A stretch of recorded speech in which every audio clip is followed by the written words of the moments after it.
You're watching college softball on the SEC Network.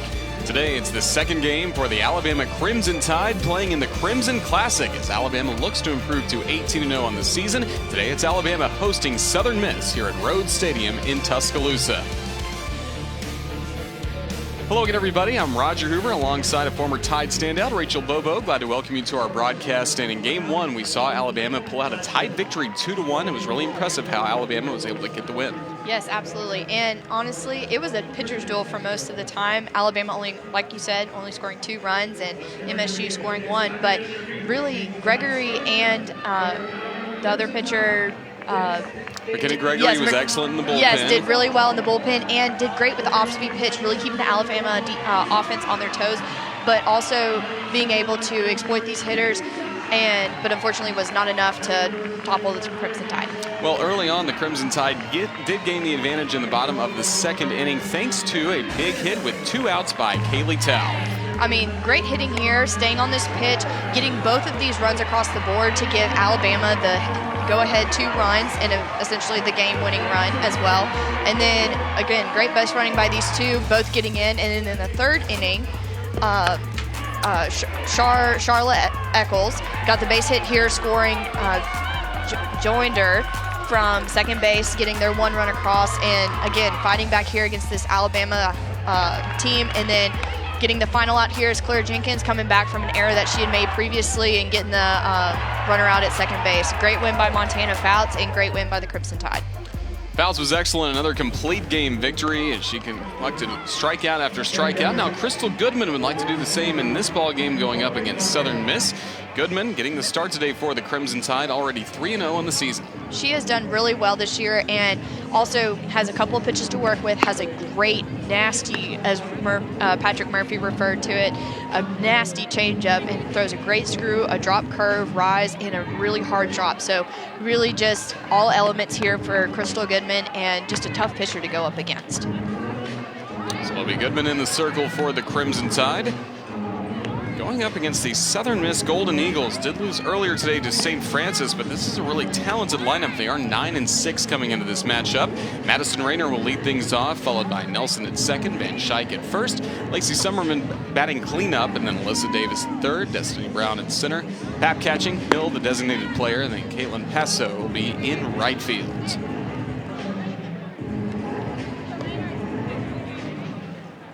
For the Crimson Tide, it will be Mara Schroeder playing in left field. Alyssa Brown has made some outstanding catches already this season in center field.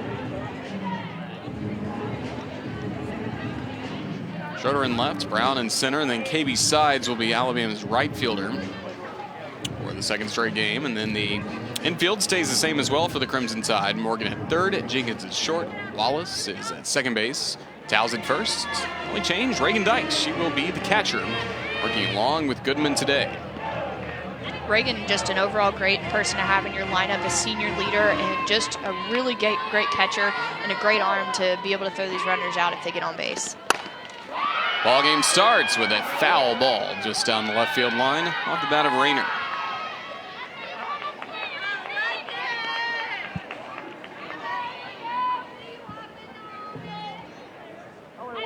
Rayner, just a freshman out of Stringer, Mississippi. Went to Stringer attended center. Started her high school career at Heidelberg Academy.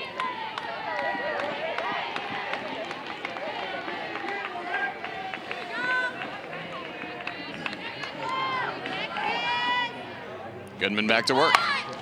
Bunted. Pass Morgan. Leadoff base hit for the Golden Eagles. Great execution here by Rayner. She fools the defense into thinking she may be a one-dimensional hitter here, but then drops a 2-foot bunt that unfortunately goes past Maddie Morgan. And again, great execution here, making sure she stays on top of this pitch and doesn't pop it up, and just too much for Maddie Morgan here.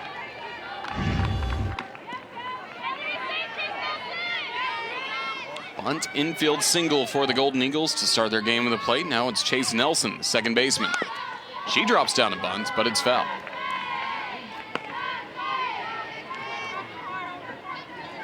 Southern Miss shut out earlier today against St. Francis, losing 1-0. So I'm sure for them, they would like to be aggressive this early in the ball game against the Tide.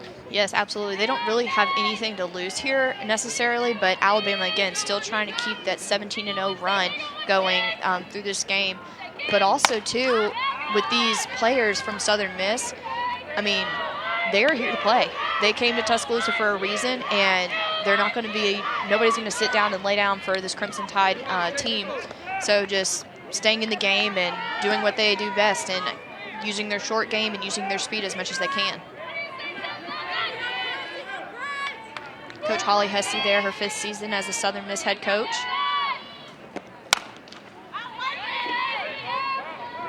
Now Nelson down to her last strike.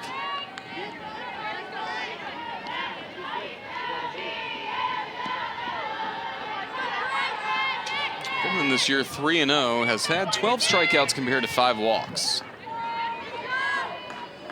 And has allowed 5 earned runs in her 14 2/3 innings of work. Good approach by Nelson, staying alive with 2 strikes.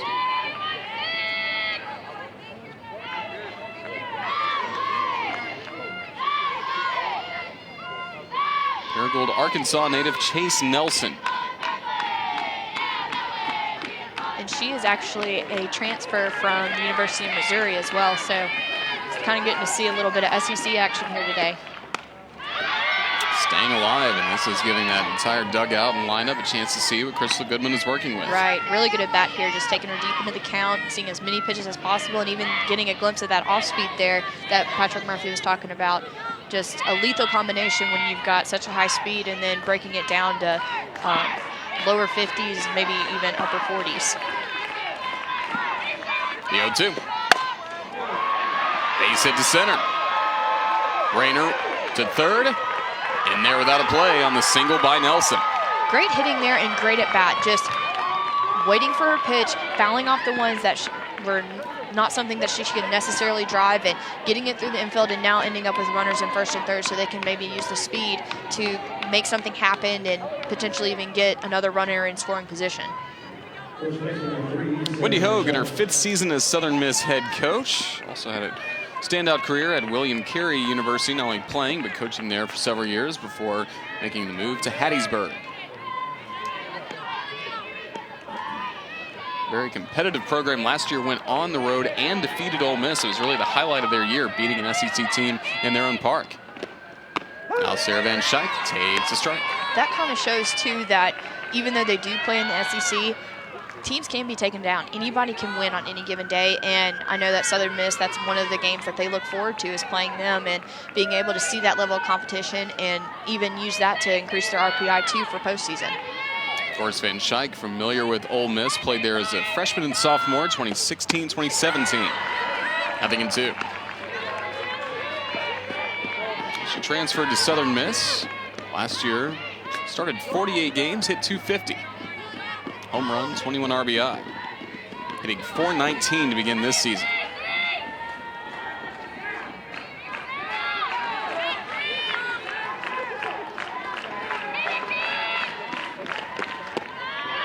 One and 2.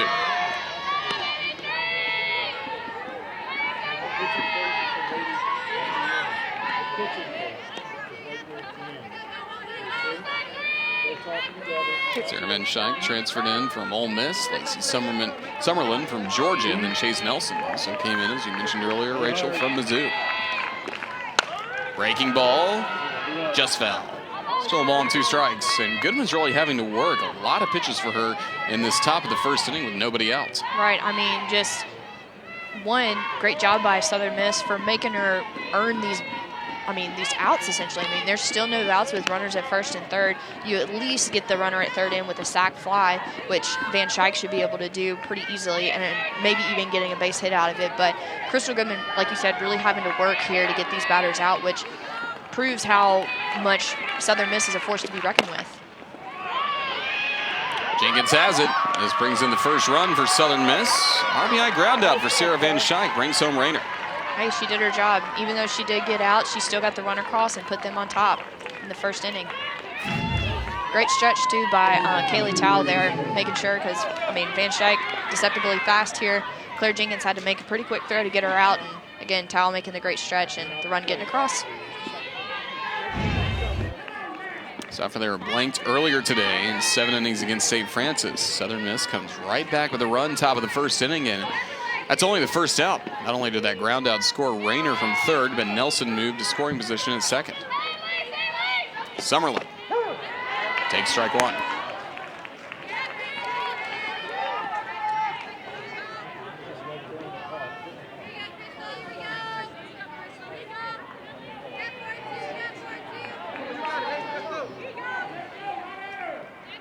Summerlin transferred to Southern Miss from Georgia. Ball to strike.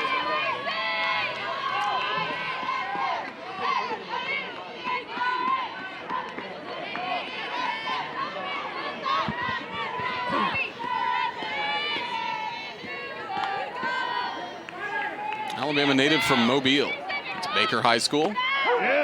Good breaking ball by Goodman. Wow, I mean, that is a great changeup right there in the zone. Even if she does hit it 9 times out of 10, she's probably going to pull it foul with it being an inside pitch, because obviously you can't see it's hard to see the off speed coming, so her hands are going to be out front a little bit. But great pitch right there by Krystal Goodman.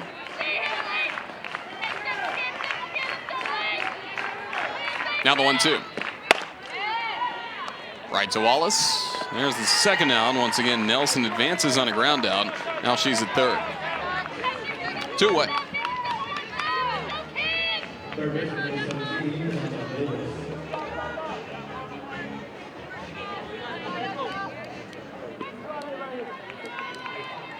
Tight end field has been busy so far in this game. That's something that is going to have to be consistent even in this game and throughout the season for this Alabama team. I mean, just under the glove of Goodman. Jenkins, however, will get the final out of the inning. 3 ground ball outs close out the inning as Southern Miss scratches across a run. Tied to the plate next. Southern Miss the early advantage here in Tuscaloosa thanks to an RBI ground out at the top of the first inning by Sarah Van Schaik. Now the Crimson Tide to the plate in the bottom of the first, going up against Kaitlyn Ladner. Freshman gets the start today. This will be her 4th start of the year from Kill, Mississippi. Yes, it's pronounced Kill, Mississippi. Hometown of NFL Pro Football Hall of Famer Brett Favre, who also played at Southern Mississippi. Right. Well, and 2, fun fact about Reagan Dyke, she actually used to hang out with Brett Favre's kids, so a little hometown view from there, I guess. Also, Kaitlyn Ladner, incredible changeup, hits all of the zones very well, very consistent, and great off-speed stuff. I mean, her coach referred to it as a quote-unquote kill pitch. So from Kill, Mississippi. So just great. I mean, you can't write this stuff. Well, Alyssa Brown will be the first to face her. Brown did have a hit in Alabama's previous game against Michigan State. That was in the 9 spot of the order. Now she's moved back to the top of the order. Maybe Patrick Murphy is seeing here that she's getting a little more comfortable, getting her feet wet back in the season, and now trying to get her used to batting this leadoff spot where she hit most of last year. Sides and towel will follow, due up in this bottom of the first. Ladner with the lead. That's bunted foul to begin the Crimson Tide game at the plates. Alabama getting only 2 hits or 2 runs in the first game. What does the offense need to do in this second contest against Southern Miss? Again, I'm sure Southern Miss was watching the last game, scouting a little bit. I'm sure we'll see a lot of off-speed pitches in this game potentially, and that is one thing that they're going to have to adjust to, is just being able to recognize that and either lay off of it with less than 2 strikes or be able to hit it. And there it is again, that off-speed, something that I would say not is more difficult to hit, but just provides more challenges as a slapper, because you are moving, your body is expecting that faster pitch, and it may cause you, like any other hitter, to roll over to your pull side, which makes it an easy out for, like I said, a slapper. Slap to right center. Extra bases for Alyssa Brown. Leadoff triple for the Crimson Tide. What a hit by Alyssa Brown. Again, coming in with this inside pitch, which typically slappers are looking for, that outside pitch to drive to the 5-6 hole. And a great job just, I mean, really just taking this to the fence as far as she could. I mean, this is great hitting, really stayed on that, legging out a triple, using her speed to get 3 bases out of it and have a great start for this Crimson Tide offense. Second triple for Brown this year, 2 of Alabama's 4 as a team, so she's got half of them. Now the tying run at third with nobody out. This is a big play here for KB Sides. He may try to do something here to get that run across. Sides hitting .356. And she takes strike one. That's something we saw a lot of in the last game, is a lot of strikes being taken and then letting the pitcher being able to use the off speed to come back with another strike, and then you're down 0-2. So Alabama is really going to have to come out, be ready on the first pitch, and kind of take away that opportunity to use the off speed pitch. 1 ball, 1 strike.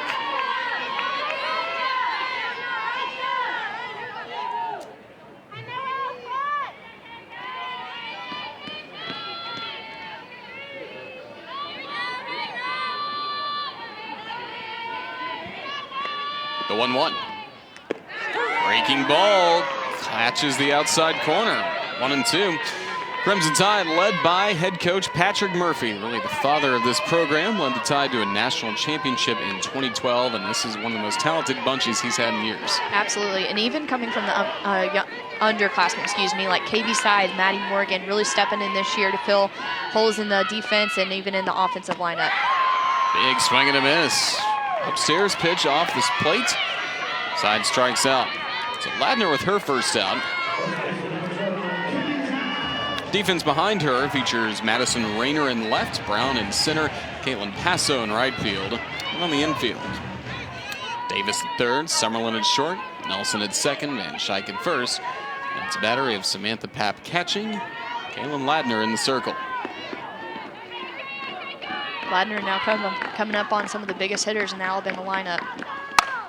Tao will tie the game for the Crimson Tide. Brown scores.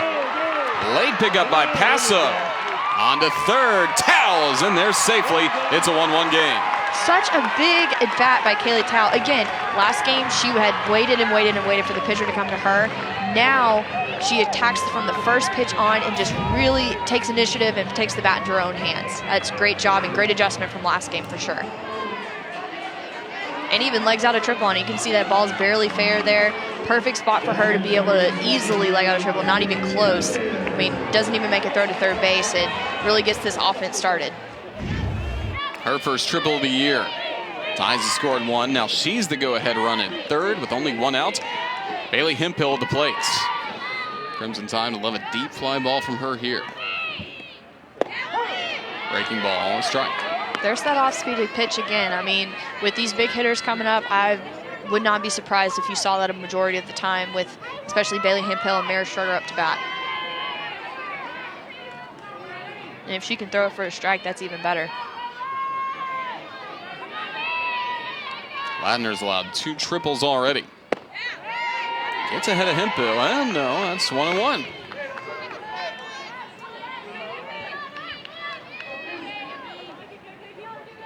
Seven homers, 25 RBI.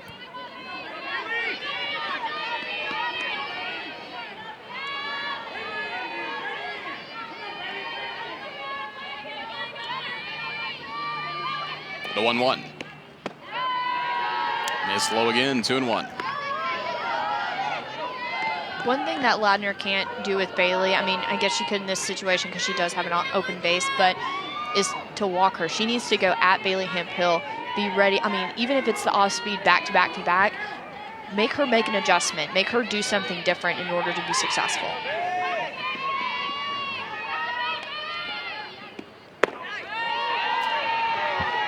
Just missed there off the plate, 3-1.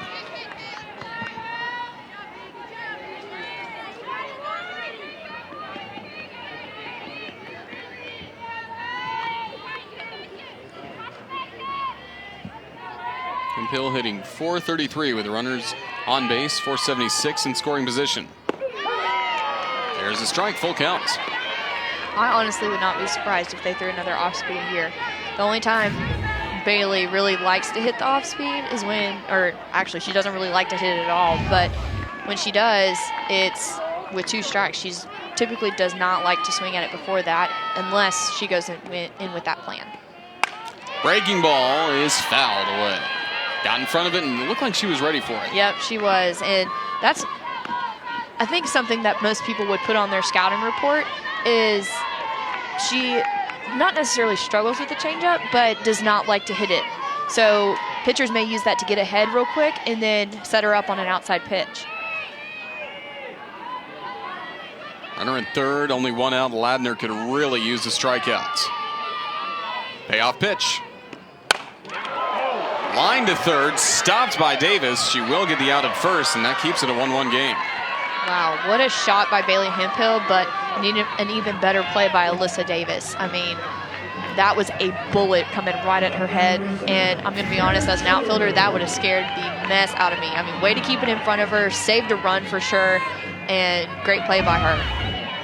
I know she would have loved to have made the catch there and maybe try to dive to third to get the double play, but still, just the stop was critical. Yes, very critical. Saved, I mean, the go-ahead run. Still an even score, still Tao at third, 2 gone. Schroeder right to first, Van Schaik ends the inning. So the Crimson Tide with a pair of triples in this bottom of the first inning. Kaylee Tao was able to even the score, but Southern Miss keeps it a 1-1 game here at Rhodes Stadium.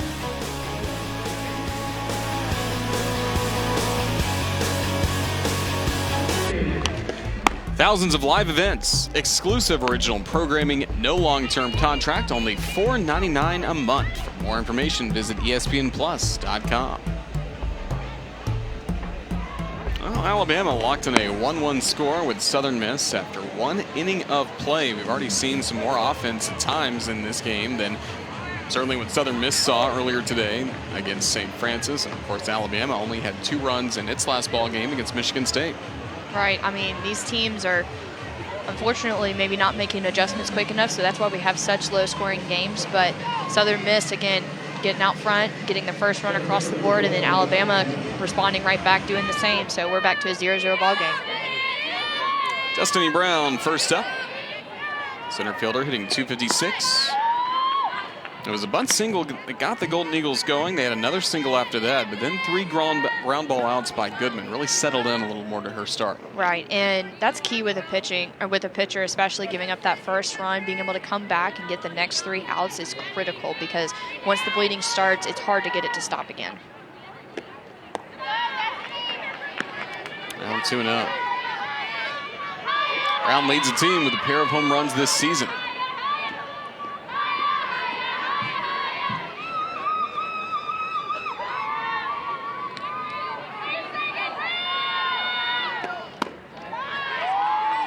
Goodman missing the strike zone again, falling behind 3-0.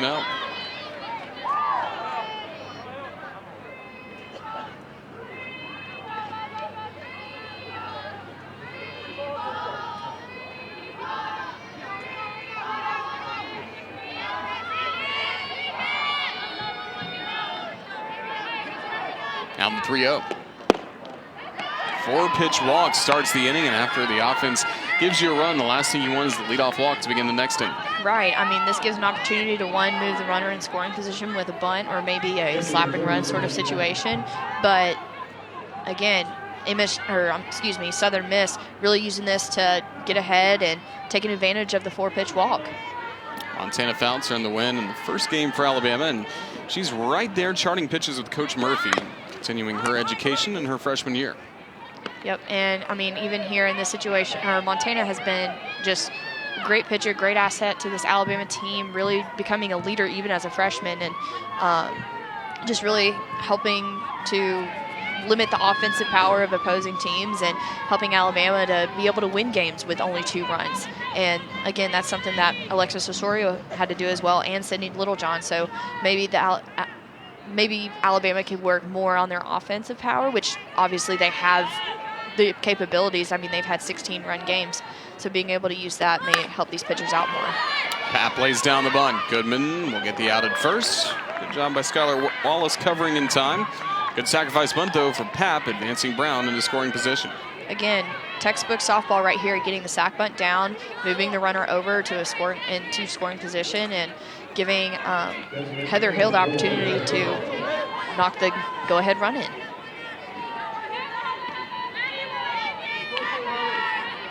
Here is Heather Hill, redshirted last year, did not play due to injury.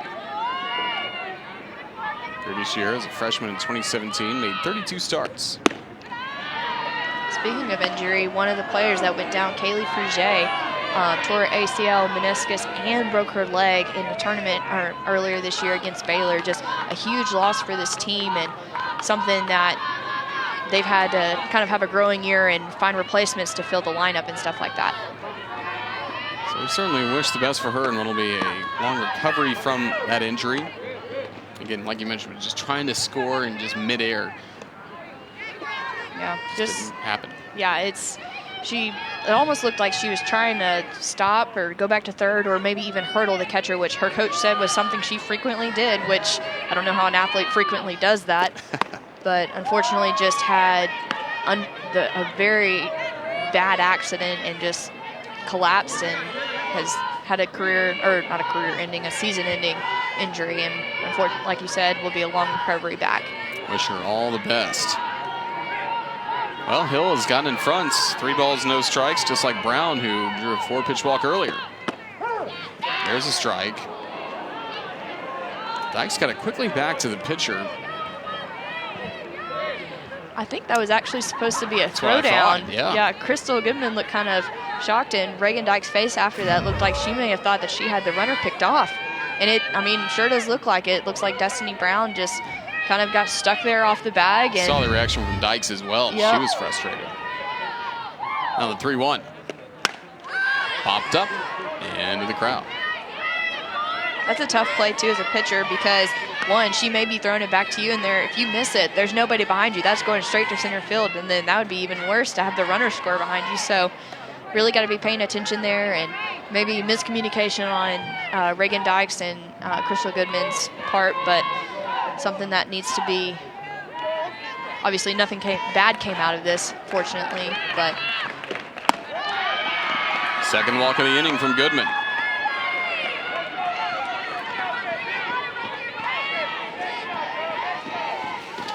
One thing that's key for Goodman here as well is to come back. Obviously, giving up 2 walks as a pitcher is not something that you want to try and do, but this gives her an opportunity to learn and to be able to use this experience, because there are going to be umpires with tight strike zones in the SEC in other games that she's going to have to pitch. And this is, again, a growing experience for her and something she can learn from. She starts this AB against Kaitlyn Passo, the strike. Passo, the right fielder, hitting right at 300 this season with 3 runs batted in.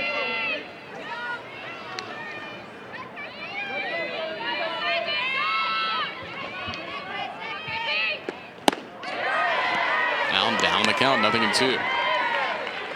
Big opportunity for Krystal Goodman to kind of make up those 2 walks here.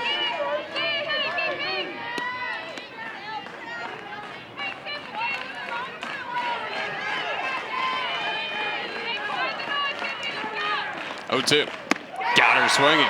First strikeout of the game for Krystal Goodman. Great sequence here by Krystal Goodman, just really going at these batters, using the rise ball to her advantage, and really not giving this hitter a whole lot of balls to hit.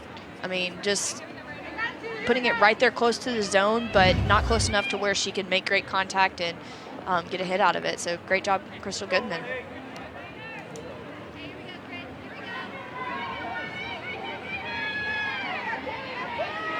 Two base runners, Brown at second, Hill at first. Drew walks in this inning. At the top of the order, back to the plate with Madison Rayner. She was 1 for 1 with a single. Bunt single and went just past the third baseman, Maddie Morgan.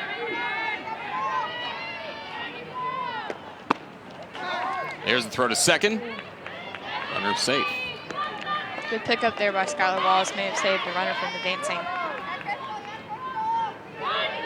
Dykes did not catch the first game today for Alabama against Michigan State. It was Bailey Hemphill behind the plates.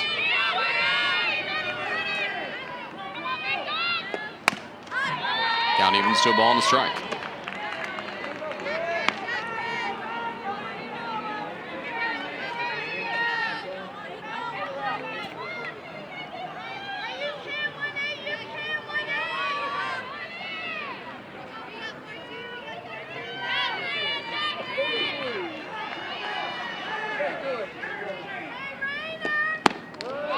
Outside, 2-1.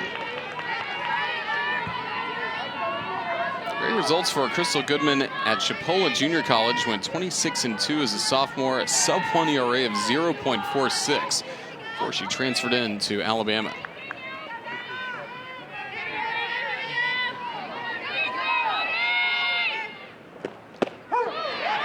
Strike two. Now it's 2-2.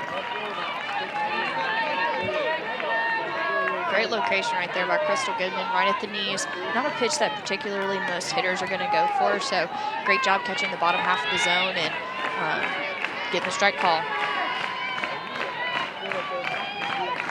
Brown at second, Hill at first. 2 gone. And the 2-2. Breaking ball popped up. It's Wallace, and the inning is over. A couple of walks did not hurt Krystal Goodman in this inning. Tied to the plate with an even score in T-Town. Busy day yesterday around the SEC. Florida had 2 tough victories against Oregon and New Mexico. How about Tennessee? Off to a great start this season under Ralph and Karen Weekly, beating UTSA 12-2 and also winning against Fresno State. Also Auburn maybe at the bottom of the SEC teams in the top 25, but they've won 10 in a row. Auburn is always a force to be reckoned with. They are one of those teams that can be hot one day and then get on a streak like that with 10. So being able to keep that will, I'm sure, propel them to get higher in the rankings and also help them do well in the SEC. They're dressed for the game. First pitch is in there for a strike to Reagan Dykes. Dykes getting the start, hitting .293. Home run, 8 runs batted in. Now in her senior season. From Collins, Mississippi, not too far from Hattiesburg.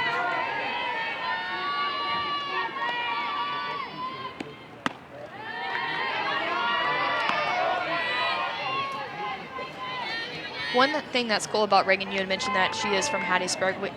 Patrick Murphy likes to take home trips for each of the players. And we went there last year and got to see her home visit. We played at Southern Miss in their tournament and got to see her chicken farm that she's got at home and just kind of got to see where she grew up. We went to a little coffee shop that they've got and just really got to experience where she grew up, see her family, had a great dinner, and just an all-around great trip. So being able to experience something like that at Alabama, I know is something that I was fortunate and able to do, but not really common around other places. Chicken farm, yeah. Here's the 2-1. Down the right field line. Will there be time? Nope, but that's also the bullpen. Yes, chicken farm, timber company, and a cattle farm. They are all about their farming, let me tell you.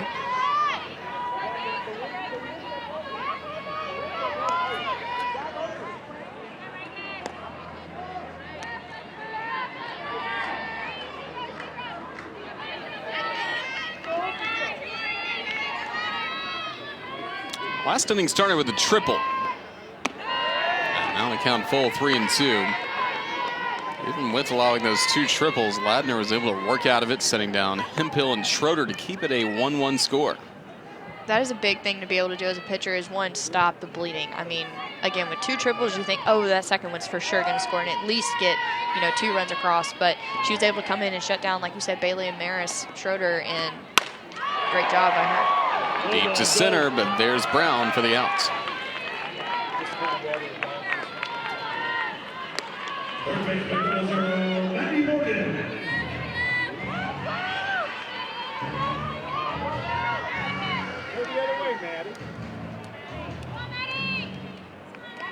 Three in a row set down by Kaitlyn Ladner, trying to gain some confidence as she goes along. First time through the order against Alabama.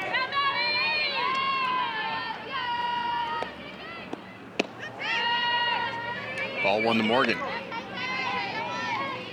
Maddie Morgan has been one of those players that Patrick Murphy has also talked about being a big improvement from this year to last year and just really stepping up and filling in the third base role and really just having a stellar kind of come out season this year.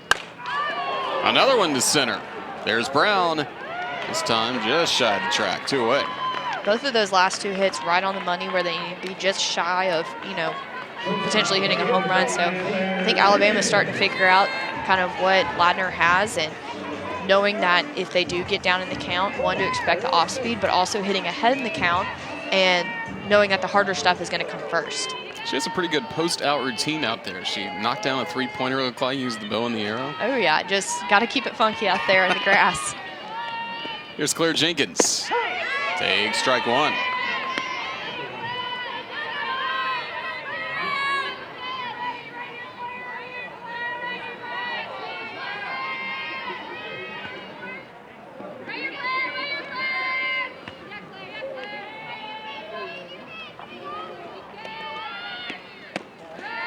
Count evens to a ball and a strike on Jenkins. Native of Coleman, Alabama, played in the first game and was 0 for 2. Ground out to third and flew out to center field against Michigan State. And I know we haven't really talked about this lately, but Claire Jenkins is majoring in chemical engineering, which involves a heavy course load, just, I mean, a tough thing to do. Jenkins will pop out here to Van Schaik, and the inning is over. A couple of great catches in center field by Destiny Brown helped Southern Miss get a 1-2-3 inning. She's fired up. Her Golden Eagles tied at 1 with the Crimson Tide.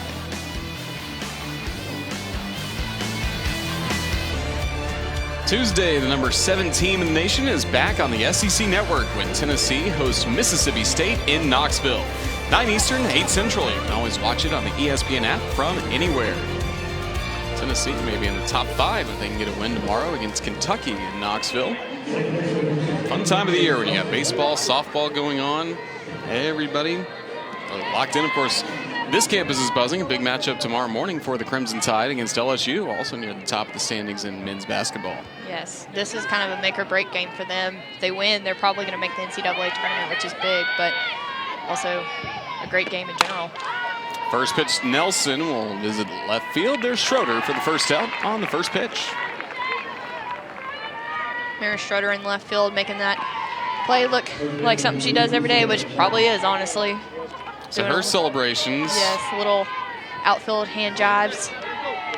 Something you just pick up over the years of being out there. It's kind of like a routine when you get into the batter's box. Keeps you in check. Now Van Schaik to the plate. She brought in first run for Southern Miss. Their only run to this point with the ground out to short back in the first inning. First time the leadoff batter has not been on base for Southern Miss. Does that really help Goodman try to pitch downhill now? That is a huge, just opportunity for Goodman here to capitalize on because, again, the lead runner doesn't get on. You don't give him an opportunity to bunt to move the runner into scoring position, and keeping runners out of scoring position is huge. That helps, obviously, keep the pressure off the pitcher and the defense and just make it a lot harder for runs to score. She is behind in the count 2-0. Did walk a couple of batters in the last inning, Brown and Hill. Hitters count here for Van Schaik. Took a hack at it, fouled away for strike 1.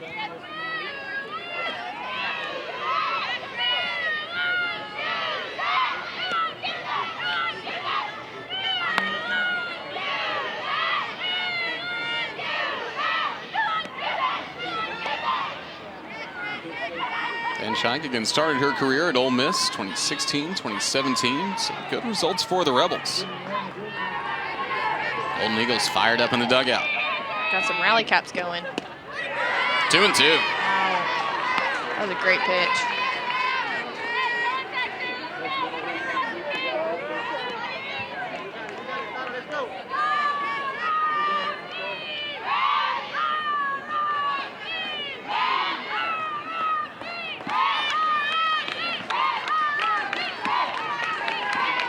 Two. To left, here's Schroeder, 2 away.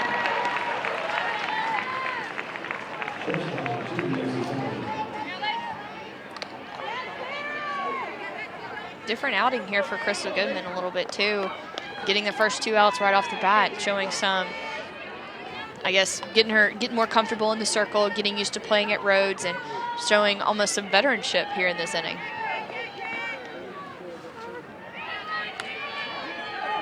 Now Summerlin, who earned SEC All-Freshman honors at Georgia in 2016, takes strike 1.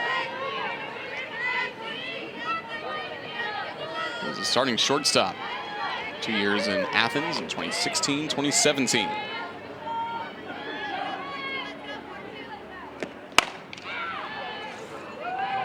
Now 2 strikes on Summerlin.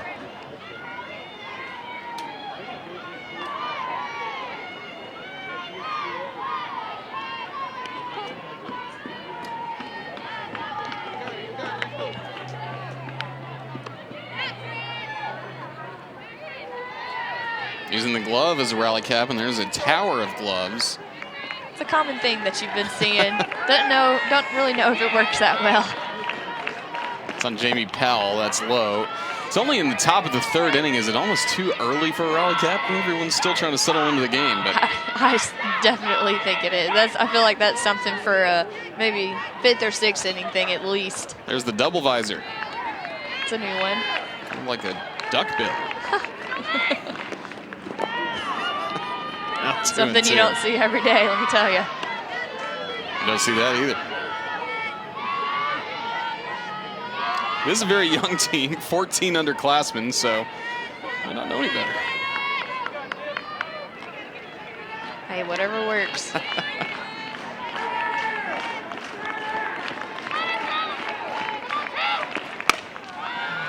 To right field, KB sides, ends the inning, 3 fly ball out, so 1-2-3 frame. When we come back, we'll talk to Southern Miss head coach Wendy Hogan. 1-1 game in Tuscaloosa. Back at Tuscaloosa, bottom of the third, Southern Miss and Alabama even at a run, and now we're joined in the dugout by Wendy Hogan, head coach of the Southern Miss Golden Eagles. And what have you seen out of your team the first few innings here? It's confidence and fun. That's the 2 things that we talked about before the game started. Play with confidence and have a little fun. That's what we've seen so far. One more question for you, Coach. Obviously, you got that first run in the first inning. What adjustments are your hitters going to need to make to keep that rally going and score some more runs? Well, we got to continue to get runners on early. When we get runners on early, good things can happen, and we've got to adjust to that changeup she's throwing. Right. Coach, thank you for joining us. We'll let you get back to work. Thanks a lot. To the top. That's right. Wendy Hogan, head coach of Southern Miss, now in her 5th season in Hattiesburg, Mississippi. She's seen her pitcher, Kaitlyn Ladner, really settle into this ball game. 5 outs in a row, coming off a perfect second inning. She's done a great job just minimizing the damage from these hitters that they've made, and now going up against Skylar Wallace. Bunted, but foul off the bat of Wallace, who has some of the best speed on the team. She is, I mean, a great hitter, but also can have the potential like then to just lay down a bunt and run. Provides a little more pop than maybe Alyssa Brown would, but still up there with the speed. Played club softball for Georgia Impact, winning the 2018 18-under Premier National Championship.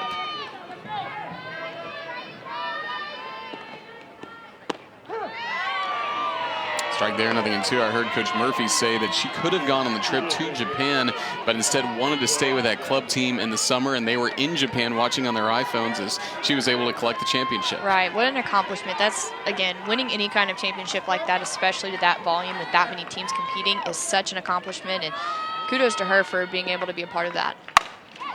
Smack to shortstop, Summerlin. Close play, got her. Great job hustling down the line by Skylar Wallace, and an even better play by Summerlin here. I mean, showing her veteranship at shortstop and being able to know how much time she had to make the throw and making the grab here as well. Close play at first base, though. Did she take too long throwing it there? Maybe a little slow on the transfer, but also Skylar Wallace is very fast, so maybe she just kind of underestimated her speed a little bit. Second at bat in this game for Brown. She lays down the bunt foul. First time up, a triple. I got the Tide going. Not a bad way to start off your second at bat, laying it down 2 feet, huh? So you can hit it to the wall or lay it down there and beat it out.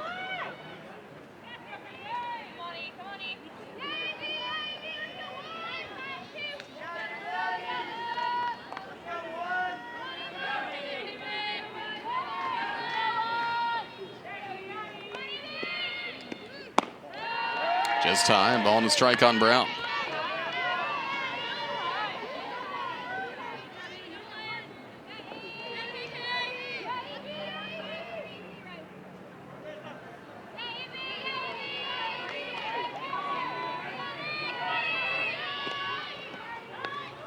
Bunted foul again. Now there are 2 strikes. That is one thing with a slapper that you kind of look for if you're trying to bunt, is that changeup. And with it having so much spin and being so much slower, it's almost hard to keep your footing and to be able to get the bunt down. It's pretty difficult, but also if you do get it down, it's going to die because it has basically no speed behind it. So with catching it off the end of the bat and no speed, it becomes a lethal combination.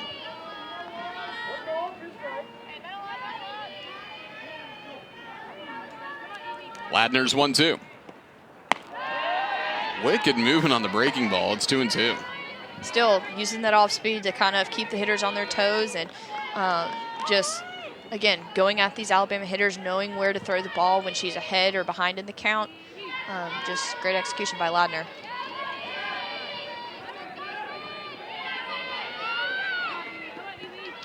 Two.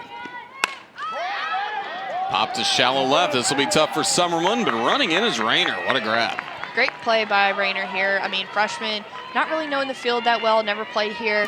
With the lights, that can be an issue. Great job making the catch. And good job for Summerlin for peeling off, listening to her left fielder to make the play, because that is an easier play for a left fielder to make coming in versus Summerlin trying to run back, judge the ball, how far to run back, and different things like that. 7 in a row set down by Ladner. Now she goes up against Katie Sides, the only player she has struck out so far today. And she starts with ball 1.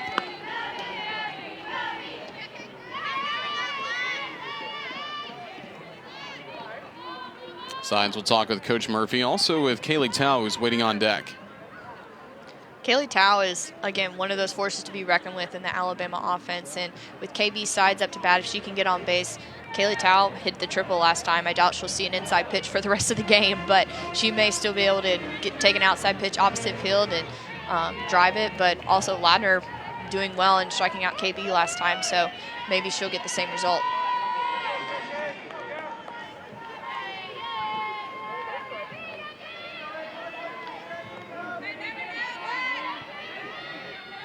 Ladner's 1-0. Tried to paint the black on the outside corner, but just missed. 2-0.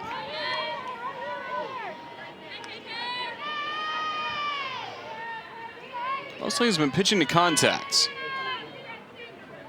All in the last stretch have been put in play by the Crimson Tide. Last stretch of 7 in a row, she is retired. 3-0.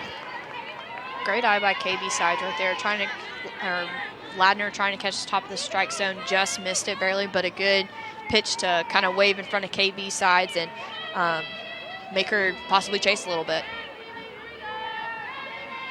No walks today by Ladner, but behind of Sides, 3-0. Back in the strike zone, 3-1.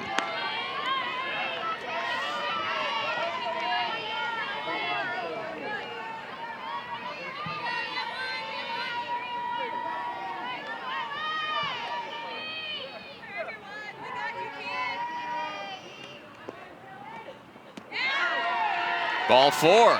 Crimson Tide get a base runner with 2 outs. You know what they say here at Rhodes, 2 outs, so what? Maybe it's an opportunity that they're looking for to get the go-ahead run. Well, if anyone's going to come up in this spot, it is Kaylee Tao, who had an RBI triple her last time up, and then in the first game, drove in Alabama's only 2 runs with her double in the second inning. 16 runs bedded in for Tao this season. Second time against Ladner. Strike 1.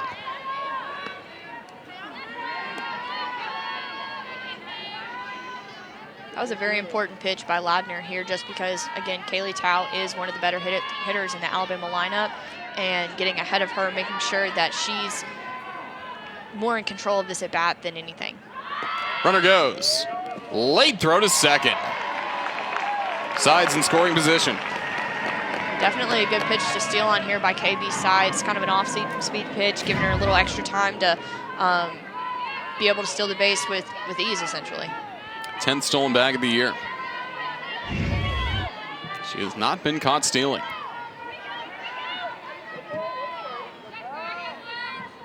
She's ready to run with the count of the ball and a strike here.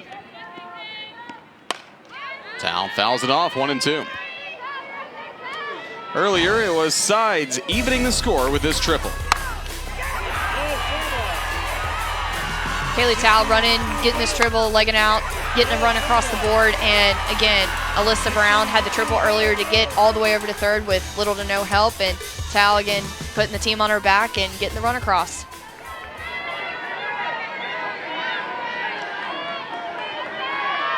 Ladner a strike away from keeping this game 1-1. The 1-2. Breaking ball missed upstairs, 2-2.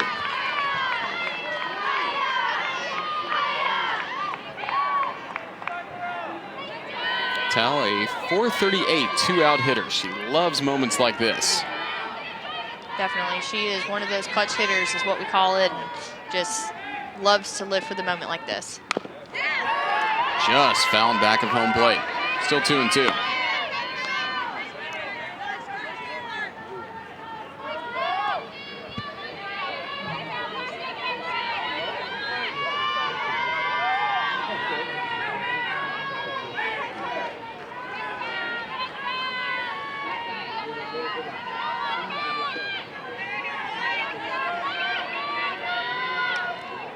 Ladner's 2-2. Bounce to first. Inning over. We come back to Tuscaloosa. We will be joined by Alabama head coach Patrick Murphy. Top of the fourth coming up. It's a 1-1 score. Top of the fourth, a 1-1 score here at Rhodes Stadium. Now we're joined by Alabama head coach Patrick Murphy. And Coach Krystal Goodman allowed a run in the first inning, came back with scoreless innings in the second and third. What adjustments has she made so far? I think she's doing a great job. Her ball is moving a lot. I don't know what pitch she threw the last inning, but I think it was their three-hole hitter. That was a nasty pitch. So she can keep us in the game. We need to score some runs for her. Coach, we saw 2 triples in the first inning. Great job by your hitters, but kind of stalled a little bit into the second and third inning. What do you need to do to make that adjustment to this pitcher? Well, with the runner at third and 1 out, I think we need to get the ball in the air and just get a sac fly. Just get it out of the infield. We had a couple opportunities for that, but we didn't do it. Coach Murphy, thank you for joining us. Okay, thanks a lot. Alabama's Patrick Murphy. His team locked in a tight one again. It was also a 1-run ball game for Alabama earlier against Michigan State, tied winning 2-1. Southern Miss played in a 1-run game, lost to St. Francis 1-0. It was a game where St. Francis scored in the top of the first inning, and then that was the only run. Quick ground out by Davis to third to start this top of the fourth. That's what you like to call efficient pitching right there. 6 in a row set down by Goodman. Now Destiny Brown next up.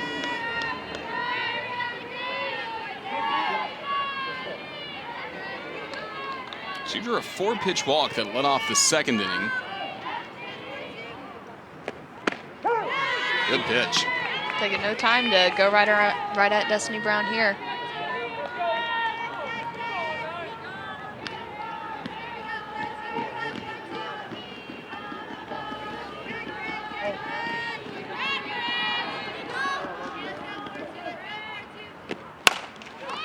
To Claire Jenkins. Close play, not in time. Wow. Brown beat it out. Beat it out, man. Claire Jenkins looks stunned by that call. Patrick Murphy, surprised as well. Take another look. Wow, She looked out. Looked on out the to replay. me. Ball and glove. And Now the foot touches the first base. So first base umpire Kevin Gramig was on the call. He's having the conversation now with Coach Murphy.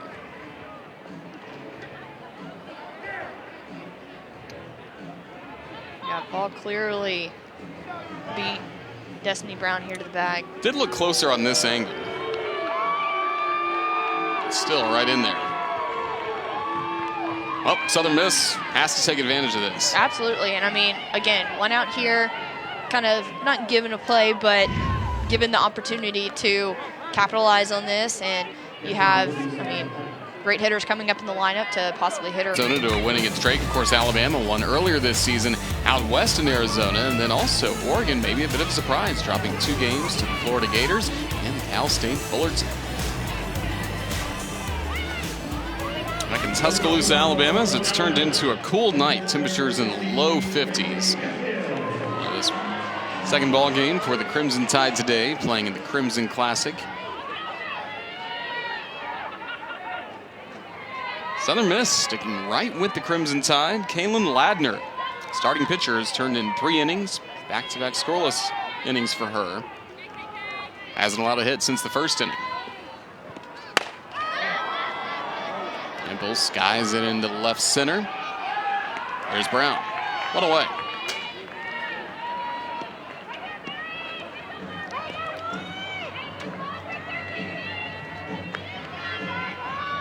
waiting to see her celebration. Here she goes. Three-pointer's good. Bow and arrow.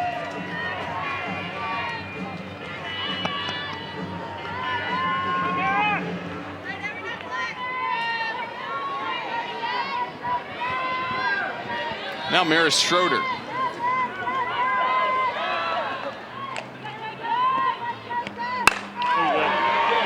Rip to right, but there's Paso. 2 away. Yeah, Southern Miss is just playing perfectly placed defense. I mean, she's 5 more steps closer to the line. She doesn't make that play, but great read by her and great job just being where the ball is, I guess.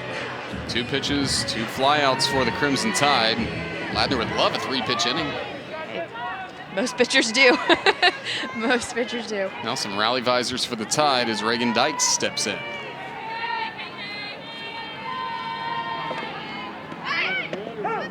Strike 1.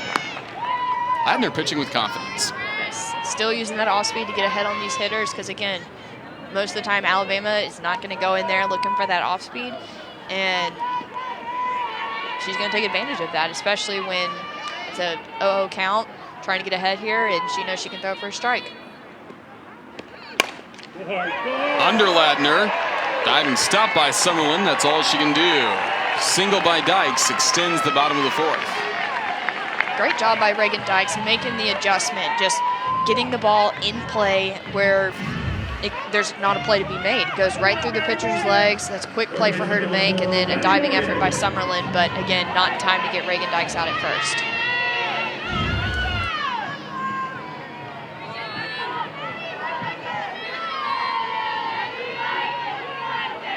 Opportunity with 2 outs for Maddie Morgan. Flew out to center her first time up. Ladner just missed with a breaking ball.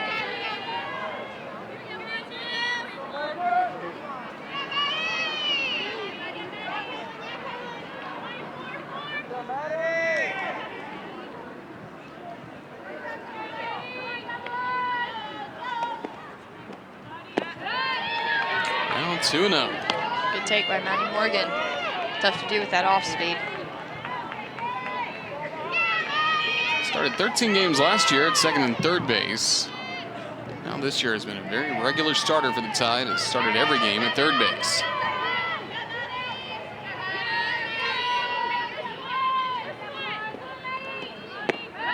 Three and up. Alabama being very selective with their pitches and, again, waiting for the one that they can crush and drive to the outfield and get another run across.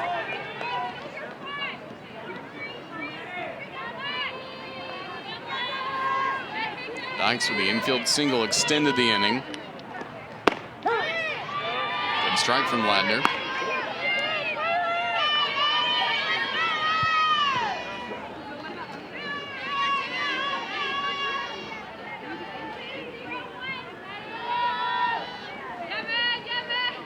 A little more rally cap juice out here. Trying to get something going. 2-out walk to Morgan, but it's 2 on. Runner moves to scoring position. Opportunity for Claire Jenkins to punch another one across. And also a good learning experience for Ladner here, just building her portfolio with a runner, and you can see her even taking responsibility for that walk. Clearly ready to go out and go again at these Alabama hitters.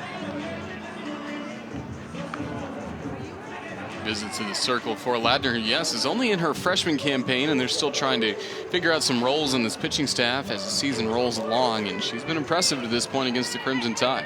She has done a great job limiting their hits, really not letting them string too many together, because that's all softball is. It consists of good pitching, timely hitting, and great defense. And right now she's keeping them from getting the timely hitting, and I think that's what's stalling their offense so much, is using that off speed to kind of keep them on their toes, keep them guessing when she's going to throw it, and just all around shutting them down. I mean, only a 3-hit day for Alabama, and we're going, in the bottom of the 4th. Last walk was her second of the game. Now here is Jenkins. She made the final out back in the second inning, but that was with nobody on base. Now 2 on with 2 gone.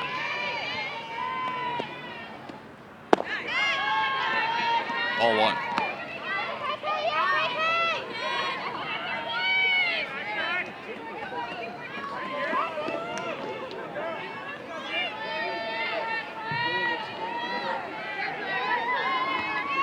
Gatins had that pop out last time up. Breaking ball this time in the zone. It's a nice pitch for him.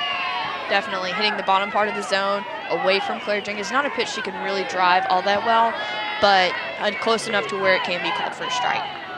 That one hit for Alabama with runners in scoring position was the RBI triple by Towle back in the first inning.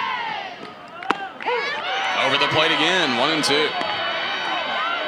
I think Ladner may have been a little, not nervous, but playing in a bigger stadium like this, and here we have the replay as well, seeing that outside pitch, great pitcher's pitch right there. Something, again, Claire Jenkins may be looking for more of an inside pitch, but now with 2 strikes, we'll have to battle back. Breaking ball again, and it's popped up. Summerlin ends the inning as Southern Miss gets out of the jam. 2 stranded on base for the Crimson Tide. 5th inning coming up. It's a 1-1 game in Tuscaloosa. The SEC Women's Basketball Tournament early round games are right here on the SEC Network. We'll have both first round games on Wednesday, the 4 second round games on Thursday, and then Friday's quarterfinal matchups. And then on Saturday, the semis are on ESPNU with the championship game Sunday at 2 Eastern, 1 Central on ESPN2. You can also watch every game live on the ESPN app. Go back to the Southern Miss dugout and ask if I can take that Gatorade Cup hat to Greenville, South Carolina when I go there later in the week. Hey, whatever works, you know. Different look. Gets a roll going. Well, 2 teams that really need some runs. Run apiece in the first inning. Nothing since then as both starting pitchers have settled in. Goodman for the Tide starts this inning with a strike. Krystal Goodman looks a little bit different to me, though, than those first couple innings that she started. She had a couple of hits there in the first and even, I believe, in the second inning. But now she's starting to get ahead of these batters, make them hit her her best pitches rather than let them hit the big ones that she throws at the beginning of the bat. So really making these Southern Miss hitters work and earn their hits, and they're based on balls. I think one key as well, she allowed the leadoff batter to get on base in the first and the second. She set down the leadoff batter the last 2 innings. There is the Gatorade Cup hat. And along with the glove stack. That's to right, and there's one away, KB Sides. See how many gloves were over there. It looks like 7 gloves maybe. Maybe 7's like the lucky number, or maybe it's 2, 3, 4, 5, 6 gloves. I see. Okay, maybe they're trying to build up their stack a little bit here. See Summerlin's glove there. How does she stay balanced with that many gloves? Takes some very good skill. I've seen Bailey Hemphill with a couple on her head before. It's like Marge Simpson's hairdo. That's the 3rd with foul ball. As Morgan made the play, but it was ruled foul. Patrick Murphy does not look happy about that one. He wants it to be a fair ball since the Tide got the out easily. John Hand, home plate umpire, talking with him now. Cindy Bernard, the third base umpire, is the one who originally ruled foul. Let's see it again. Really spinny ball. But she does, looks like she does pick it up foul, which the umpires stayed fair the entire time. So that's 2 calls, really, that Patrick Murphy has not been happy with in the last couple innings. Of course, the last one was when Destiny Brown beat out a throw from the shortstop Claire Jenkins at first. It almost, too, looked like she may have called it early because Maddie Morgan didn't touch it until a couple seconds after that. Passo gets another chance, and now she's down to her last strike, 0-2. Again, Krystal Goodman getting ahead of the batters while she can and really just going at them, not being afraid to throw her pitches, and I could see her even using the off speed here.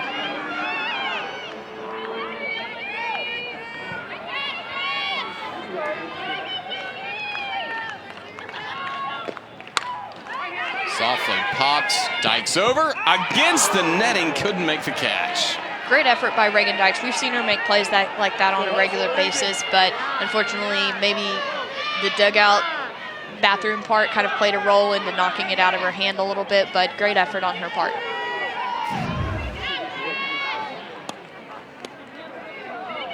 Right up against the net. Nearly had it.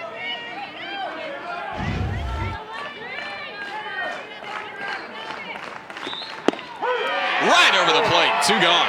Great job by Krystal Goodman, kind of having Reagan Dykes' back there, just getting the out, getting the second out of the inning, which is a big out, and really kind of propelling this team into bottom of the 5th. Now Patrick Murphy out. He wants to gather the infield together. Talking with Goodman, a high five. Could we see a pitching change, maybe?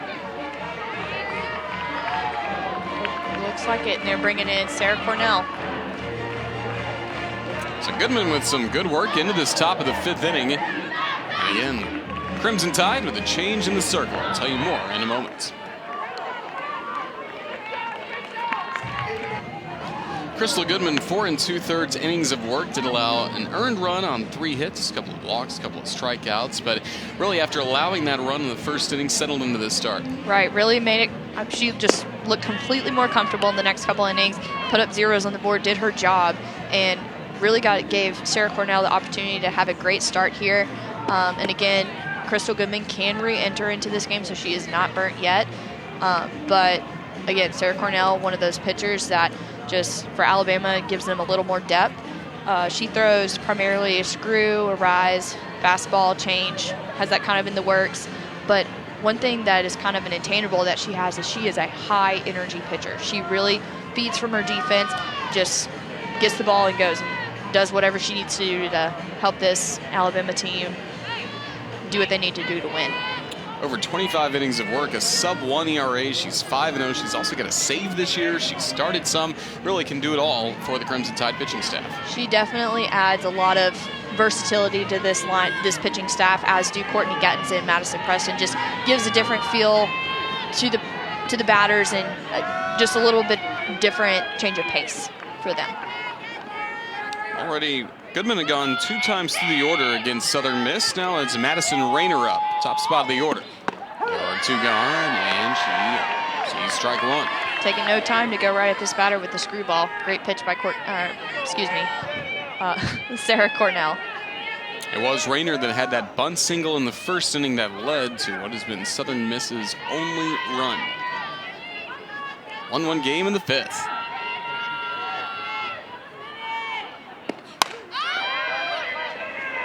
Foul territory, strike 2.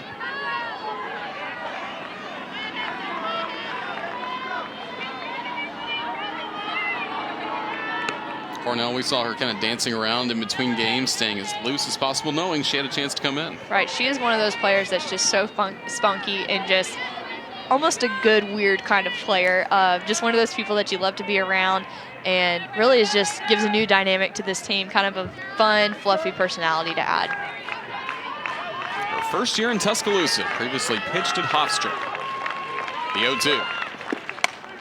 Fouled away, so no balls, 2 strikes on Rayner.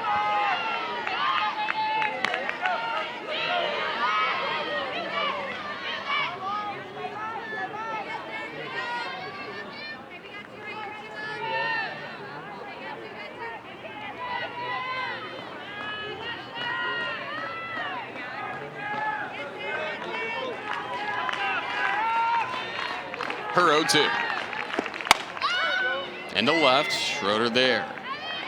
Inning over.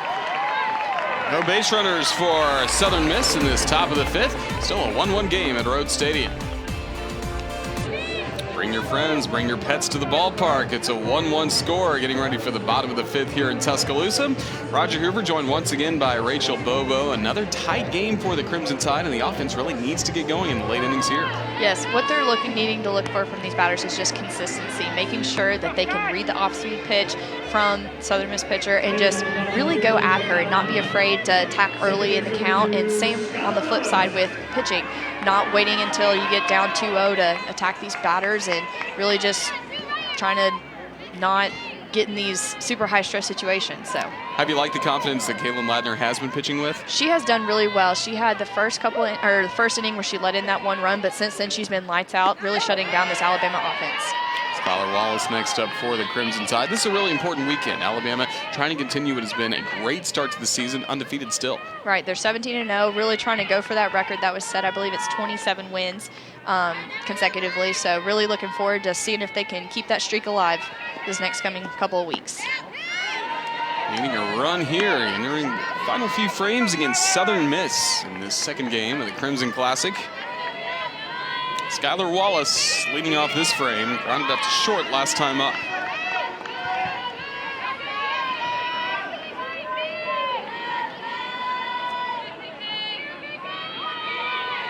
Ladner's 1-1. Off the plate, 2 balls and a strike.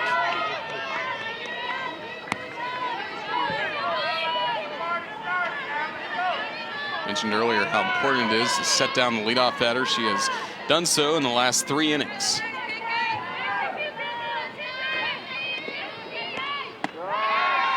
Three and 1.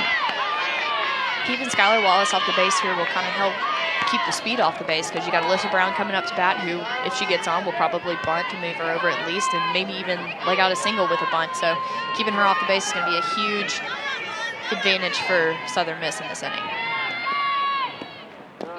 Breaking ball missed off the plate. A leadoff walk starts the Alabama 5th.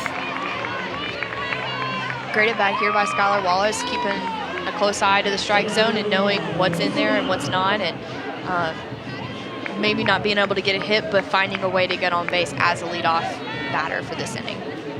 27-0, the Crimson Tide in 2001, and then in 2012 got off to a 26-0 start. That was, of course, a season that ended with a national championship.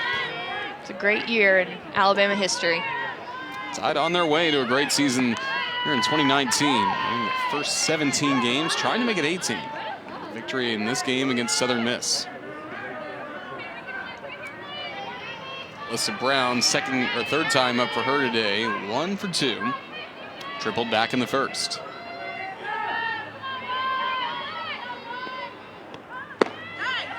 Runner goes.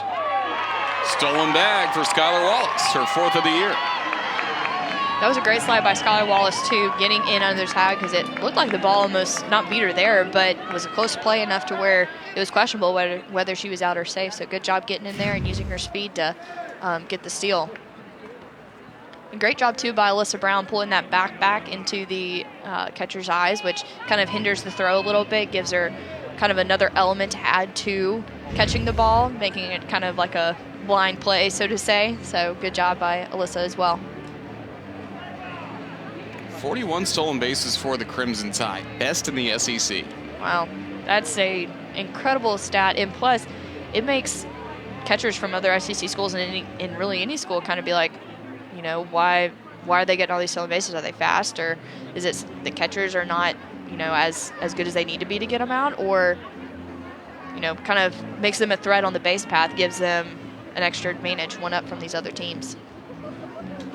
Looks like we will get some changes here for Southern Miss, as Ladner has been pitching for the Golden Eagles. Coach Hogue making some changes. There had been some bullpen activity earlier in this inning.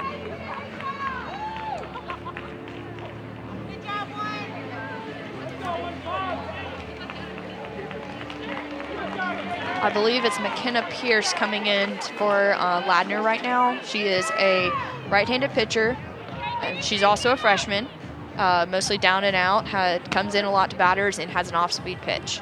You know, it was interesting. Michigan State threw a pitcher in the first game in relief. Her first name, McKenna. Wow. So maybe repeating that strategy for Southern Miss. Maybe it's a trend here that maybe she'll do well, just as the girl from Michigan State did. Her first name is spelled a little differently, McKenna instead of McKenna.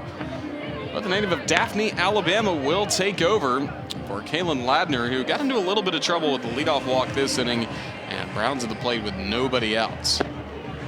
And a runner in scoring position, which is no stranger situation to Alyssa Brown with, you know, Minnesota last weekend, and obviously she's a junior, so she's faced that situation many times now. So just working to get the win here. Monday, our next SEC Inside gives you an all-access pass to Georgia and Ole Miss basketball for never-before-seen footage and sounds from the season so far. Special times again this week, Inside the Bulldogs at 7 Eastern, 6 Central. Then it's the Rebels right here on the SEC Network and the ESPN app. So here's how we got here so far for the Crimson Tide. Locked in a tight 1-1 game with Southern Miss. A couple of triples for the Crimson Tide in the bottom of the first, but in the top of the first, it was an RBI ground out by Sarah Van Schaik, out home Madison Rayner. And then it was Tao. Great hitting here by Tao and Alyssa Brown, just making sure to get these runs across, get a triple, and really great base running by Alyssa, seeing that ball through first and eventually scoring a run. So using... Brown bunts that foul. Now she's down to her last strike, 1-2. And again, it is the first pitch by Pearce, who comes in relief, and she comes in with a 1-1 count. Beg your pardon, 2-1.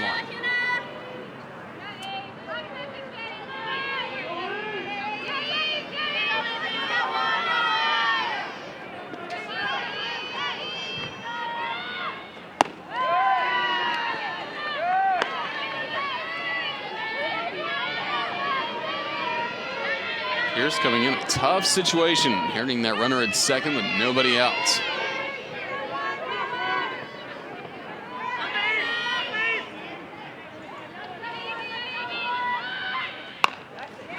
That's bunted foul, 3-2. One thing as a slapper, especially in Alyssa's situation where she does bunt a lot, she can hit a triple, is for the defense to know how to play her. Like in this situation, the first and third are probably going to be more, or not this specific situation, but previously before 2 strikes, the third and first baseman are going to be in. But now you can see that they're kind of playing back a little bit more because they know that she's probably not going to bunt. A walk. Now 2 on for the Tide, nobody out. Great at bat by Alyssa Brown. Again, got on base, maybe not with a hit, but still did get on base and did her job and still have no outs to work with here.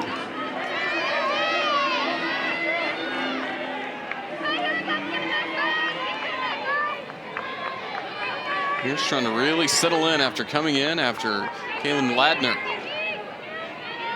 Worked into the 5th inning, starter. Now KB sides at the plate. Ball 1.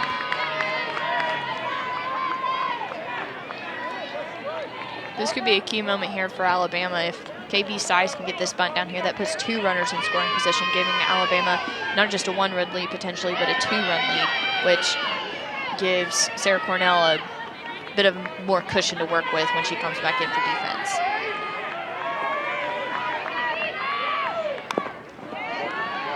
Bunted foul, ball on the strike.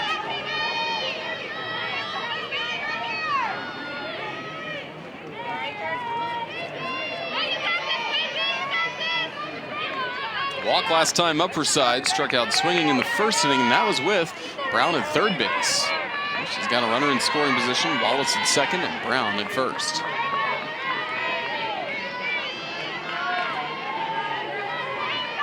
Two on, nobody out.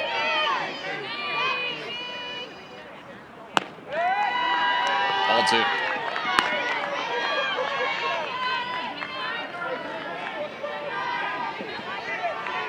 Pearce, an excellent student, had an ACT score of 32.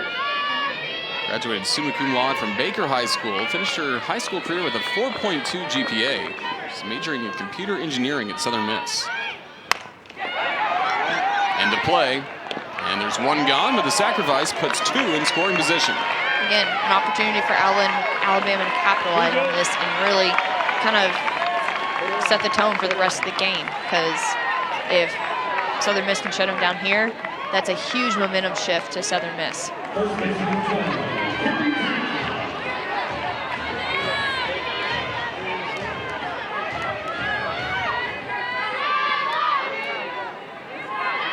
So now 2 in scoring position, and Haley Towle, she's driven in all 3 of Alabama's runs today. Now she fouls out and away, 1 in this game and then 2 earlier against Michigan State. Coach Murphy mentioned he wanted to see the sacrifice bunt used a little more to help set up situations like this. Right, this is exactly, essentially what they planned. They bunted them over, like he said, to get 2 runners in scoring position, and then you have your big hitter, Kaylee Towle, up to bat to knock the runners in and do her job. Ball on the strike. That RBI triple earlier for Kaylee Towle did ground out to first base last time up, and that was with the runner in scoring position, KB Sides. Pearce on in relief. The 1-1. Breaking ball missed time.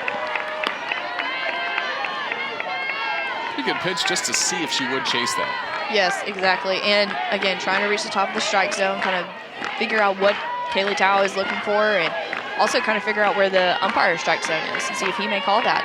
Because Kaylee is a 6'1" player. She's 6 foot tall. Into left field. Second out there. The throw home. Not in time.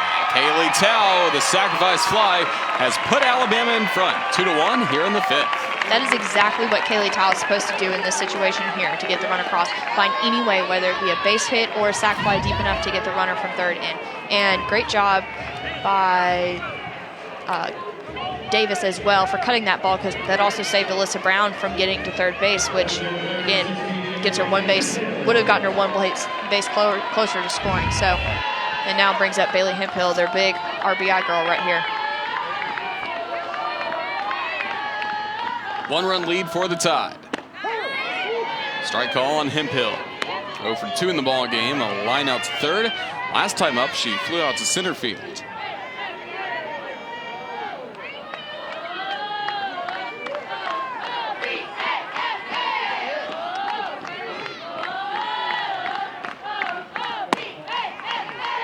One ball, one strike.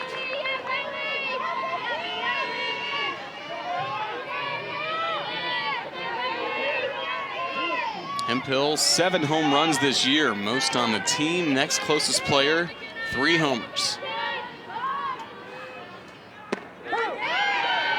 Pearce located the breaking ball for strike 2.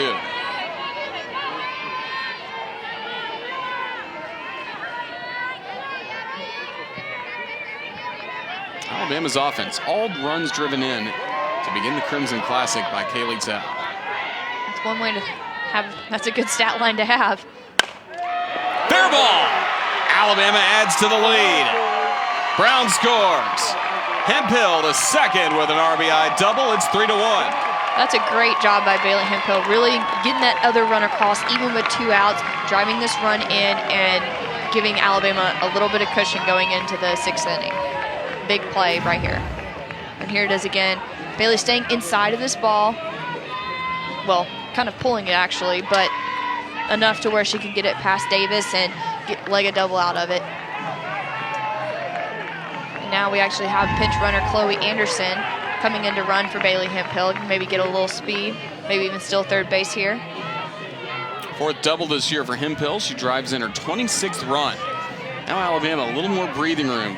Big difference between a 1-run game and a 2-run game. It takes the pressure off of the pitcher going into the 6th and 7th inning, because they do have that 2-run lead now, which again is a confidence booster and gives the pitcher a little more courage to maybe throw a pitch that she is working on, or just gives them an opportunity to grow more. Chloe Anderson, the pinch runner from Candler, North Carolina. Now Mara Schroeder takes high. There she goes for third, and there safely. Great job by Chloe Anderson. I mean, I could have saw that coming from a mile away, I guess, but Patrick Murphy move here, getting the stolen base at third, which great job stopping the ball by the shortstop, but not in time to get Chloe Anderson. Alabama leads the SEC in stolen bases. Anderson's a perfect 4 for 4. Another circle visit for Southern Miss. 2-run bottom of the 5th for Alabama. One thing, too, that Patrick Murphy talks about is everybody contributing in the lineup, even down to the pinch runner. I mean, this stolen base here, again, gets them one step closer. Bailey Hemphill wouldn't have been able to steal that base. She's not quick enough to get there, unfortunately. But Chloe Anderson put in to contribute, and that's a great thing to be able to do, is to be able to pull somebody off the bench and help contribute, even in a small way as pinch running. So important for Pearce to limit the damage to only 2 runs. Yes, I mean, if they get this last one across, I wouldn't say I'd say their odds of winning are pretty grim with Sarah Cornell in the circle. But stranger things have happened, so you never know what can happen. Anybody can win on any given day. After the circle visit, 1-0 on Schroeder. Takes a strike, 1-1.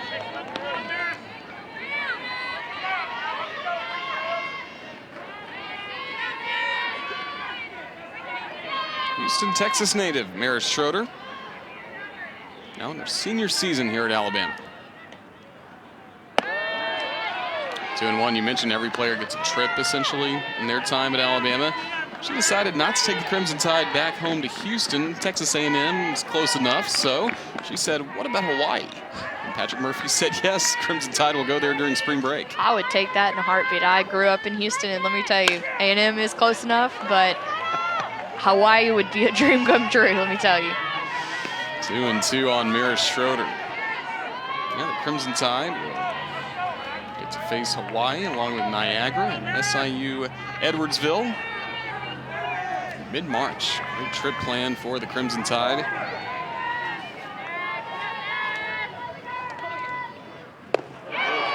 Big strikeout for Pearce, and that closes out the inning. But the damage done for Alabama. Crimson Tide, after this game was even since the first inning, break through with a pair of runs in the bottom of the 5th. It's now 3-1, Alabama.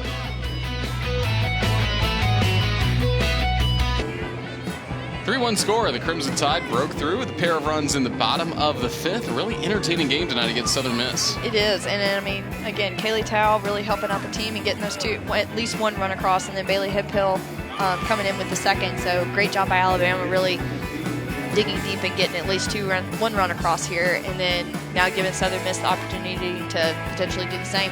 Sarah Cornell came in, got the final out of the 5th inning. She's back to work in the top of the 6th inning.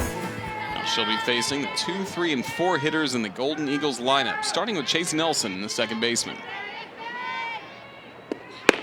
Cornell zips in strike one. Coming in at 67 miles an hour.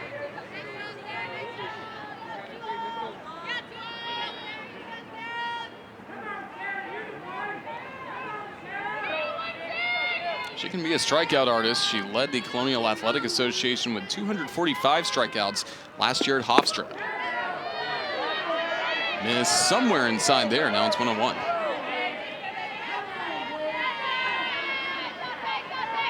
Nelson, a single in the first, flew out to left last time up. That was when she led off the third.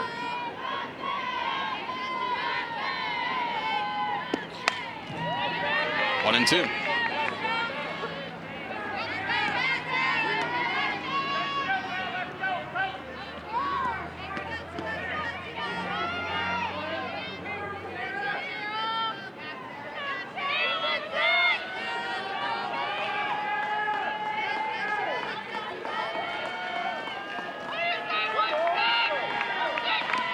Cornell ahead in the counts. To right field, this will be tough, and it's in for a hit. Caught behind sides, Brown over to cover. A double for Nelson leads off the Southern Miss 6th inning.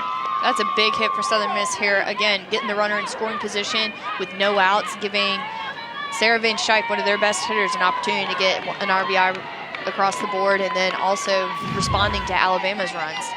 KB Sides making an effort here with a diving play, but may not have been the best idea with Alyssa Brown not really being over there to back it up a little bit. So, and then Kaylee Tao actually running into Chase Nelson, which if she had taken third on that, she would have been called safe for interference, but didn't really pick up on that, I guess.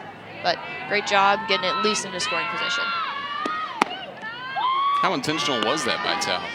I don't think it was very intentional. It looked like when I kind of saw the afterthought she had, and she kind of threw her hands up, not really intentionally trying to run into her. Because if the umpire had seen that, she would have been safe at second anyways. So I don't know if that was the intention, but.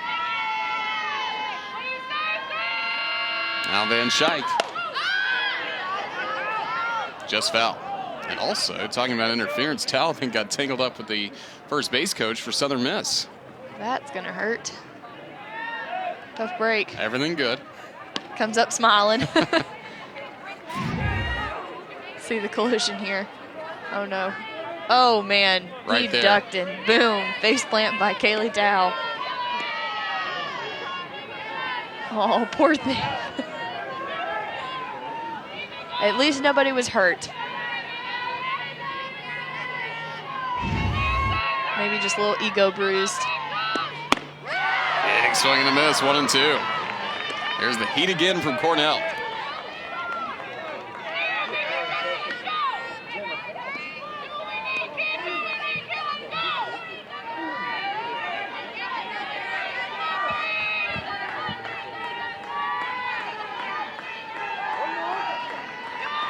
Golden Eagles want to rally.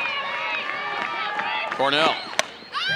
That's pop foul. 1 and 2 still. One thing that Sarah Cornell is doing very well in this inning and the previous inning with the 1 out is going right at these hitters, not really giving them the opportunity to pick the pitch that they want to hit. She's giving them strikes that are hittable, but also very good pitches and precisely placed. The 1-2. Breaking ball hit into the gap. Base hit. Here comes Nelson. She's in there. It's Sarah Van Schaik with a RBI double. It's made it a 1-run game. This is a huge opportunity right here for Southern Miss. I mean, great hitting by Sarah Van Schaik. This is why she is in the lineup. This is exactly what she's supposed to do. She drives this ball, sits on the changeup, which is easier said than done, drives in the gap and gives Chase Nelson a chance to score and puts Southern Miss right back into this ball game. Golden Eagles fired up. Now it's a 1-run game. They've got the tying run at second with still nobody out, top of the 6th inning. And you got the cleanup batter to the plate next. All right, that's, going through the meat of their lineup right now.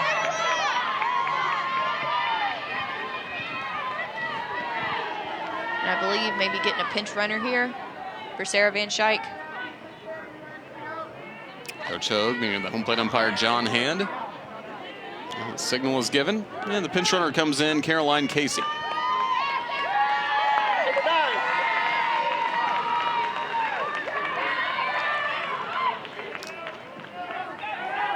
And Schaik did her job. RBI double. It's made it a 1-run game once again. There is Casey with good speed at second base. Smart move by Coach here, giving maybe a little extra half step there, maybe allowing the runner to score on a base hit up the middle. 1-run game, nobody out. Here's Summerlin. Ball 1. 2 hits this inning were both on 1-2 counts. That is not a fun thing to give up as a pitcher, especially when you're ahead in the count. But great job by the hitters to capitalize on a mistake. 1-1, Summerlin 0 for 2 in this game. It's grounded out to second and flown out to right field. One thing, too, is Sarah Cornell, her face hasn't changed. The score has changed. She's given up a base hit. She struck people out, but it's the same face the whole way.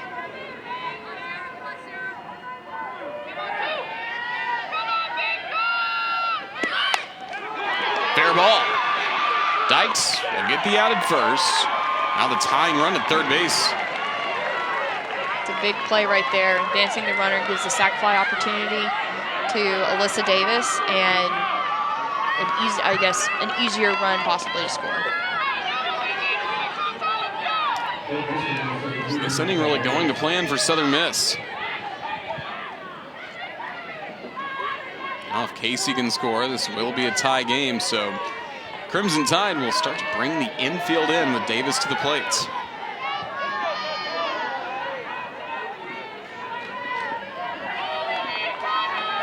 Ground ball to the infielders. They'll look first to throw home, or at least look back the runner. Strike 1. Big swing from Alyssa Davis there. She looked like she's ready to do some damage.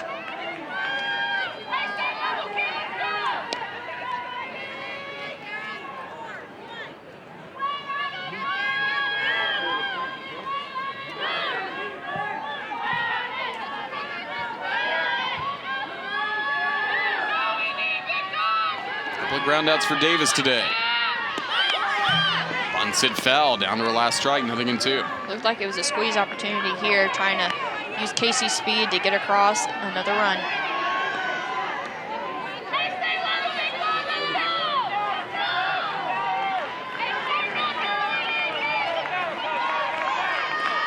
Pressure-packed moment for Cornell, trying to keep this a 1-run Alabama lead.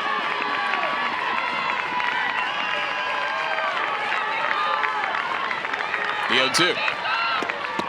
Got her swinging, 2 gone. Big out right there. Eliminates the opportunity for a sac fly to score a run. Great job by Sarah Cornell getting this out here, and just a great pitch in general. Rise ball here, just a little bite, close enough to make Alyssa Davis bite. Great job, Sarah Cornell.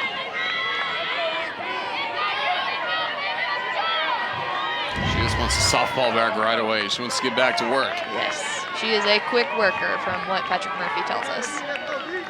Now Destiny Brown, top home run hitter for the Golden Eagles, takes ball 1. She's had 2 on the year. Visit to the circle coming up for Reagan Dykes. Trying to get on the same page with Cornell.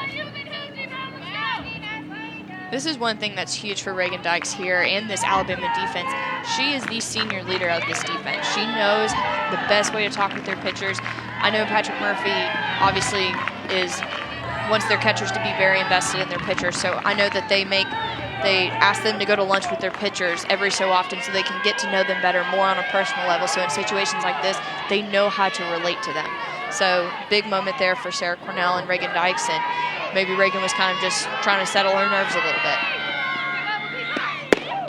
Comes right back with a strike, 1-1.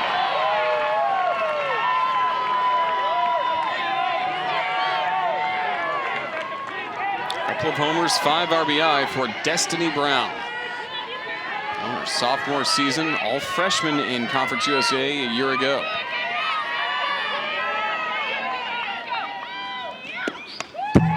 One and 2. Called straight back. She's on it. Big out right here. 2 strikes, 2 outs.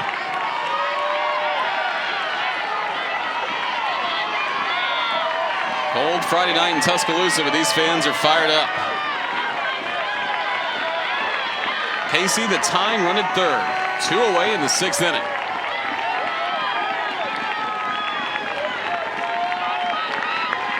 The 1-2. Just high. Tried to see if Brown would climb the ladder.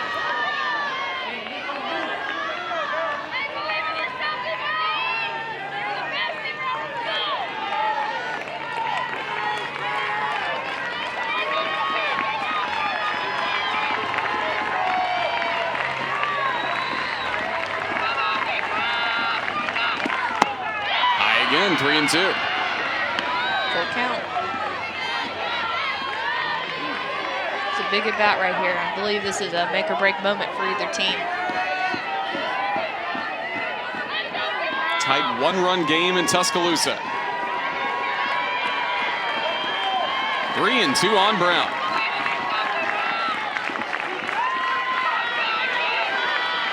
Cornell.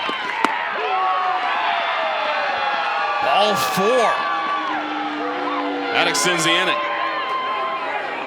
Brown wanted to go to second. Wait, the Crimson Tide may be able to chase her down, but they have to look at Casey in between 3rd and home. Jenkins throws to 3rd. Got her! Inning over. Great inning by Alabama. Great defense, shutting down the Southern Miss offense and getting the final out when they need it. Great job by Claire Jenkins and Maddie Morgan connecting on that play. Still a 1-run game. Brown drew the walk, and then the outs ended it. Top of the 6th ended in a strange way. Brown drew the walk. Then she tried to get a little extra feet, maybe try and see if Caroline Casey at 3rd base could run in. But with that, Crimson Tide were able to throw to 3rd and get the out that ended the inning. Now Reagan Dykes leads off the bottom of the 6th inning. So, Rachel, what was the thought process there for Brown? Maybe she was trying to get in a pickle and maybe get Casey off a little farther to the 3rd and make the Crimson Tide have to make a play at the plate. But I don't know. It was a interesting call by her, or maybe the coach told her to do it. I don't know. It was kind of sometimes it works out, sometimes it doesn't. So, and in this case, it did not. You're right. If it did take Alabama by surprise, if Casey was able to score, that looks like a brilliant move to tie the game and kind of steal a run. Right. Especially when hitting is kind of slim in this game. I mean, may have been a good option to do if it had worked, but it did not. But now on the flip side, that became the last out of the inning, and now in the 7th, bottom third of the order will be due up for Southern Miss. And again, no guarantees you can get somebody even to third base again. Right. Still a tight one-run lead for the Tide. And Alabama getting another opportunity here to maybe put one or two more on the board.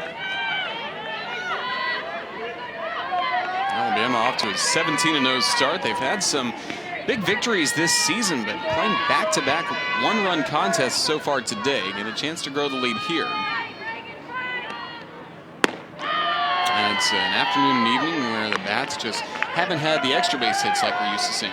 Right. Well, we did have those 2 triples in the first inning, but you're right. Very limited doubles, and timely hitting has kind of been scarce for both teams, and really struggling to even get 1 to 2 runs across the board.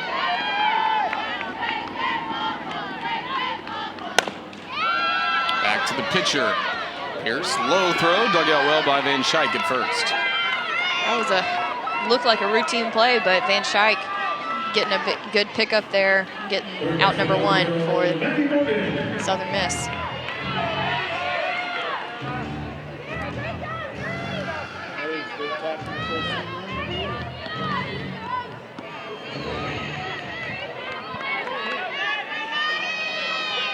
Pearce came over in relief for Kaitlyn Ladner. That's fouled away. The go-ahead run was charged to Ladner, and then Pearce did allow a run in the bottom of the 5th inning. Now she faces Maddie Morgan for the first time.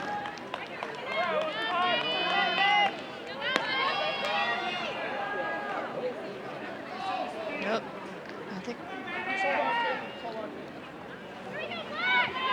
Thought I saw something. Umpire said something to Southern Miss dugout.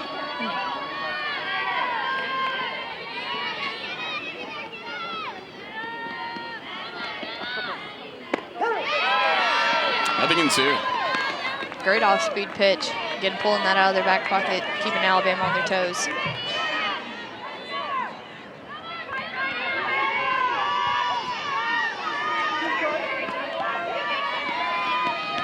Pearce looking for her second strikeout. Struck out Mira Schroeder to close out the 5th.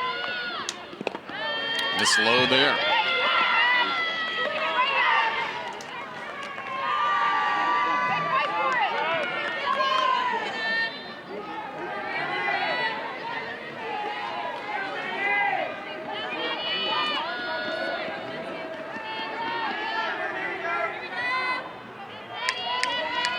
The 1-2. Chop to third. This is Davis, and there are 2 gone.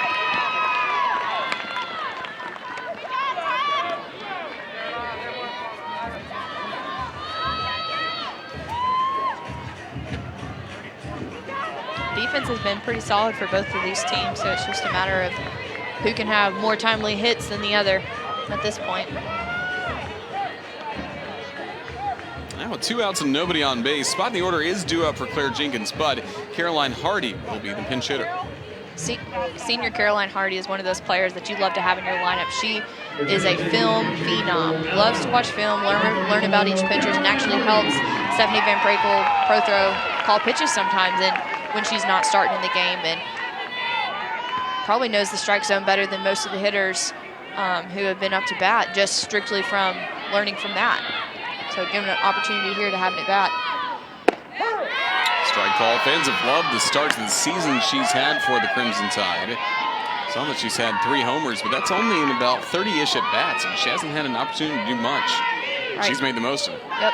Even hit a home run on her senior day last weekend, which doesn't happen very often. 1-1. One thing that Alabama does here at the university is gives each senior a senior day, which is what I was referring to a minute ago. And it's a day kind of centered around them, giving them the opportunity to share a little bit of themselves with the fans. Just low, and it's 2-1. They get to bring out their family on the field, show kind of at the Alabama softball family who their parents are, their family, their brothers and sisters, and give them the opportunity to give a little leave a little piece of themselves here at Rhodes. And most programs have a senior day for all of their seniors, but not one individually. So a cool opportunity for these Alabama players. 3-1. Told me before the game there's one coming up this weekend as well. Yes, Courtney Gatins. I believe hers is tomorrow. She's actually from Hastings, New Zealand, and her parents are coming all the way in to see her play and enjoy a senior day with her. That'll be a full count as Hardy knocks it foul. Just a tight one-run contest, 3-2, and Mckenna Pearce, she's able to get through this bottom of the 6th inning, keeping Alabama right there. It can really help her offense that came to life in the top of the frame. Right, but one advantage Alabama does have here is they are the home team, so they are essentially 3 outs away from winning this ball game. So Southern Miss is going to have to find a way to string a couple runs together and get some hits.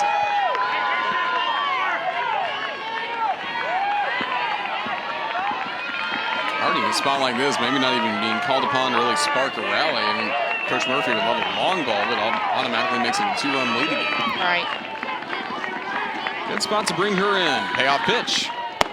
Ball 4. How about a walk? Great job by Caroline Hardy doing exactly what she's supposed to do. She's put in the lineup to find a way to get on base or hit the long ball, like you said. So great job getting on base and gives an opportunity for Alabama to keep the innings going even with 2 outs. Placed by Claire Jenkins at first base.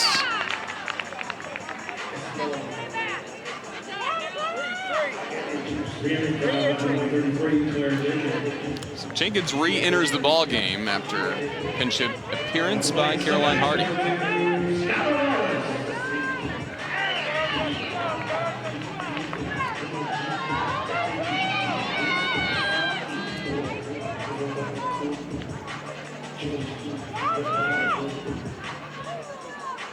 Jenkins at first, and now Skylar Wallace to the plate. She drew the leadoff walk in the 5th from Kaitlyn Ladner, the starter for Southern Miss, that got the ball rolling for Alabama's 2-run frame. Right, maybe it's her opportunity now to keep it going one more time. Aggressive, swinging on the first pitch and fouling it away. Catcher or manager Blake Gray making the catch over there on the foul ball.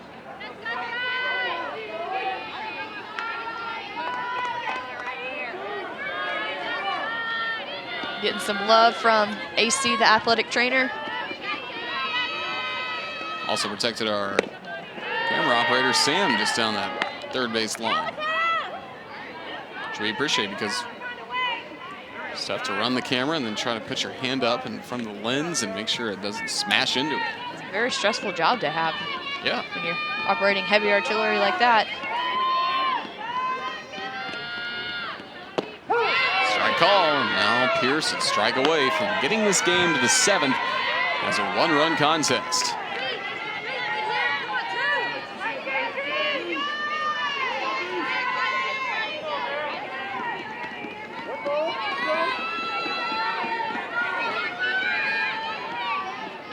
The 1-2. Fouled away, we'll do it again with the count on the ball, 2 strikes.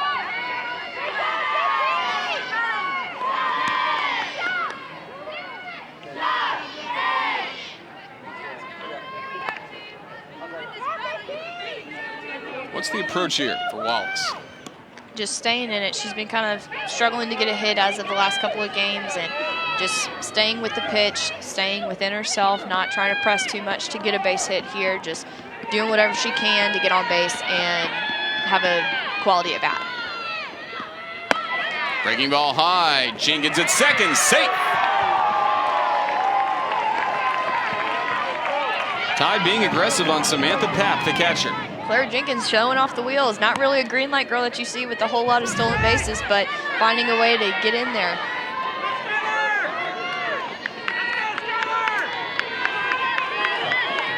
Now runner in scoring position with the count at 2-2, and Papp couldn't believe probably that even Jenkins took off. Now the 2-2. Back to Pearce. Inning over. It remains a 1-1 contest, and when we come back, it'll be Samantha Papp, Heather Hill, Kaitlyn Pasto due up for the Golden Eagles, down to their final 3 outs.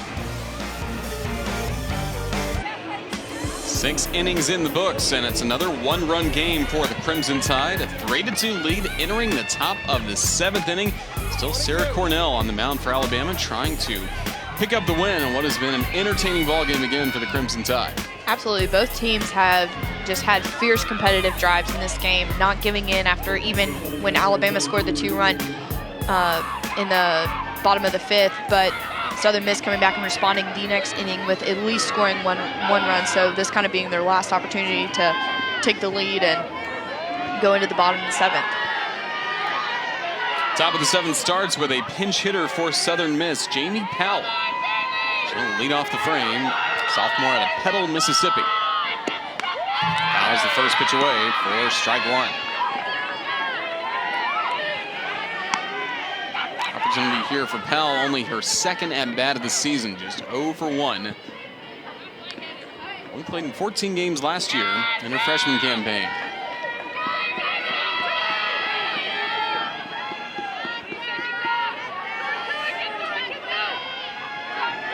Cornell's 0-1. Right back in the strike zone, nothing in 2. Very important, especially in this lead off out, to get ahead and be able to throw your pitcher's pitches now. I mean, that's tough as a batter to combat against, and Sarah Cornell definitely has the arsenal to do it.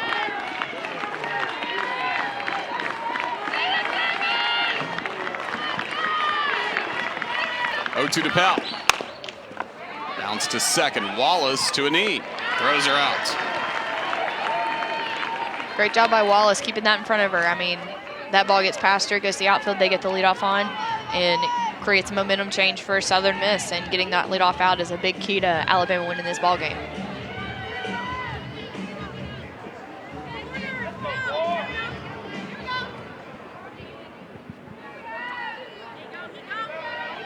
Heather Hill, 0 for 1 with a walk in this game. Designated player trying to spark the Southern Miss offense. Run in the first, a run in the top of the 6th inning. Inside part of the plate. Cornell gets strike 1. Sarah Cornell not taking time to get behind these batters, and I think she's really wanting this game to be done and over with.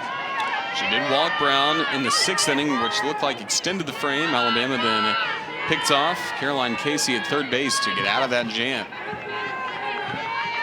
Since then, mostly strikes.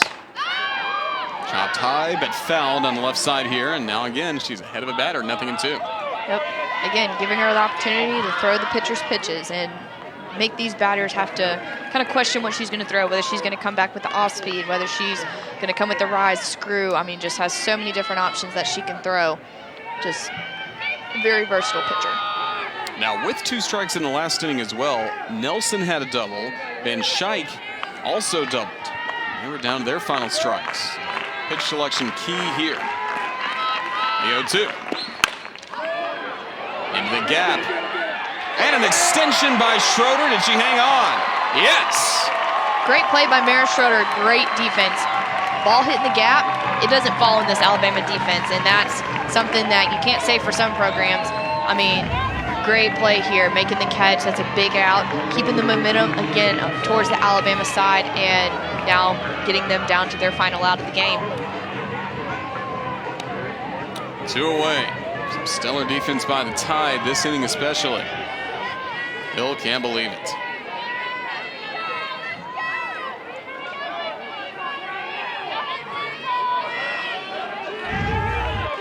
Caitlin Passo, last chance for Southern Miss, down to its final outs, trailing by a run.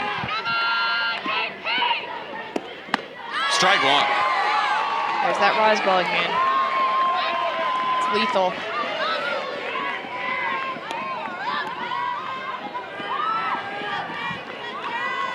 Couple of strikeouts. This is the first time she has faced Cornell. She was the last batter that Krystal Goodman, the starter, faced back in the 5th inning.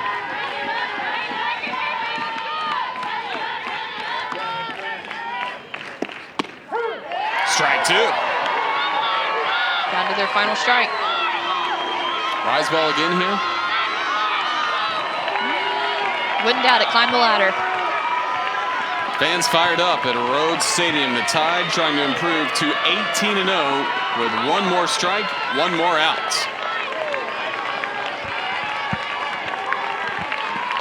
Cornell. Ever heard of her? A strikeout into the ball game, and Alabama's 18-0. Great win here by Sarah Cornell and the Alabama team, just coming right at these batters. Sarah Cornell using the rise ball effectively and doing a great job to finish this game off. 18-0, the Crimson Tide off to one of the program's best starts, 5th best ever with this victory. And all smiles after a busy day of softball. We'll step aside and come back and wrap things up from Tuscaloosa in a moment. In the final score, Alabama 3, Southern Miss 2.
The Alabama Crimson Tide 18-0 to begin the season, and today really had to grind it out. 2 one-run victories. First, it was a 2-1 win against Michigan State, and in the nightcap, the Crimson Tide 3 and the Southern Miss Golden Eagles 2. Back inside the broadcast booth, Roger Hoover and Rachel Bobo with you once again, and Alabama found a way to get a win once again. Today's contest, the second game, was tied at 1 going to the bottom of the 5th, but that's when the Crimson Tide offense would strike. Right, and honestly, great hitting by both of these teams, but also even better pitching. And really both pitchers getting ahead early, using their pitchers' pitches to really go at these batters and be effectively, get a lot of strikeouts and limit their hits. Overall on the day for Alabama's first baseman, Kaylee Towle, she drove in 4 runs, and right now she joins us from the Crimson Tide dugout. Kaylee, what was working for you at the plate? You had a tremendous performance, first against Michigan State and then in this game against Southern Miss. Well, I just kind of felt more like myself today than I have in the past few games we've played. I just really wanted to come out here and perform for the pitchers that have been working so hard and for the defense that has been so solid. So today I was just trying to get back to myself and have a lot of fun with it. You knocked in almost all of the RBIs today, Kaylee Towle, and that is impressive from even, you as a sophomore, but also as a senior. And I see Skylar Wallace is there cracking you up. But, again, great job. And what do you see going forward with this team? I'm just so excited because we have so many pieces. We get to see, we saw 2 different lineups today, and there's so many different people that can go in different places. And, of course, I'm excited about the pitching staff. So just the different looks that you're going to see here at Rhodes Stadium this year, and a lot of different players with a lot of talent. How about your pitching staff today? Even the pitchers that came on in relief, Montana Fouts was so good in Game 1, but Sarah Cornell got some huge outs for you down the stretch in Game 2. Well, it's so it builds your confidence as a hitter because, we didn't put up a lot of runs today, but the pitchers having such a great performance like they did, we don't have to put up 7 runs to win when we have them doing what they do in the circle, so I'm very proud of them. Kaylee, thank you for joining us. Congratulations on another victory. Thank you. Thanks for being here, guys. Thank you. That is Kaylee Towle. She is part of a Crimson Tide team that is an 18-0 team to begin the season with the 5th best start in program history. Patrick Murphy has to love this from his team. Absolutely. This consistency is something that he's been looking for several years. And to have limited holes throughout the lineup, now granted there was not a whole lot of hitting today, but again, like Kaylee Towle said, the pitchers were here to step up and kind of step in to keep the runs down, so whatever they could put up was enough to get them a win. A 3-2 victory for the Crimson Tide. Let's take a look back at this ball game. Alabama and Southern Miss both scored in the first inning, but first it was Southern Miss who would strike. Great job just getting a run across the board here at Rhodes Stadium, throwing the first punch, and then same thing with Kaylee Towle here and Alyssa Brown responding and getting that another run across. And great base running by the both of them, legging out a triple and using their speed to get this Alabama offense started. This game really settled in at 1-1 until the bottom of the 5th. First it was Hemphill or Kaylee Tao for the Crimson Tide would send this, and this would allow Alabama to pick up a sacrifice fly, break through, and take the 2-1 lead. Right, Skylar Wallace using her speed there, and then same thing here, using Kaylee Tao using her speed to score from second base, and then Bailey legging out a double, Alyssa Brown, not Kaylee Tao, and again using their speed to get around the bases. Then a very odd ending to the 6th inning. First of all, Southern Miss would get a run closer thanks to this RBI double, but the inning would not fully be over until there was a walk and then some fun on the base paths. Here's Destiny Brown drawing a walk. Look what she does here. And then she actually rounds first base, kind of gets off, hoping to get in a pickle and maybe get the runner on third, an opportunity to score at home with it being such a tight game. And then, unfortunately for them, she ends up getting thrown out at third base with a good play by Claire Jenkins and Maddie Morgan, and a huge game changer for this Alabama Crimson Tide. That kept it Alabama in front, and then Sarah Cornell would finish the job in the 7th. Of course, with the rise ball strikeout, just doing exactly what she does best and getting this win for Alabama and really just coming in and doing a great job. Crimson Tide improved to 18-0 with his one-run victory, out-hit today by Southern Miss, but still found a way to win. Again, Patrick Murphy says it all the time. Timely hitting, great defense, and great starting pitching is what wins ball games, and that's exactly what Alabama did here. Just, again, not necessarily out-hitting Southern Miss, but getting enough hits to get the W. So for my partner Rachel Bobo and our entire SEC Network crew, I'm Roger Hoover saying so long from Tuscaloosa, where the final score is Alabama 3, Southern Miss 2. Our next softball broadcast from here in Tuscaloosa will be Sunday at 2:30 Eastern when Alabama takes on Michigan State.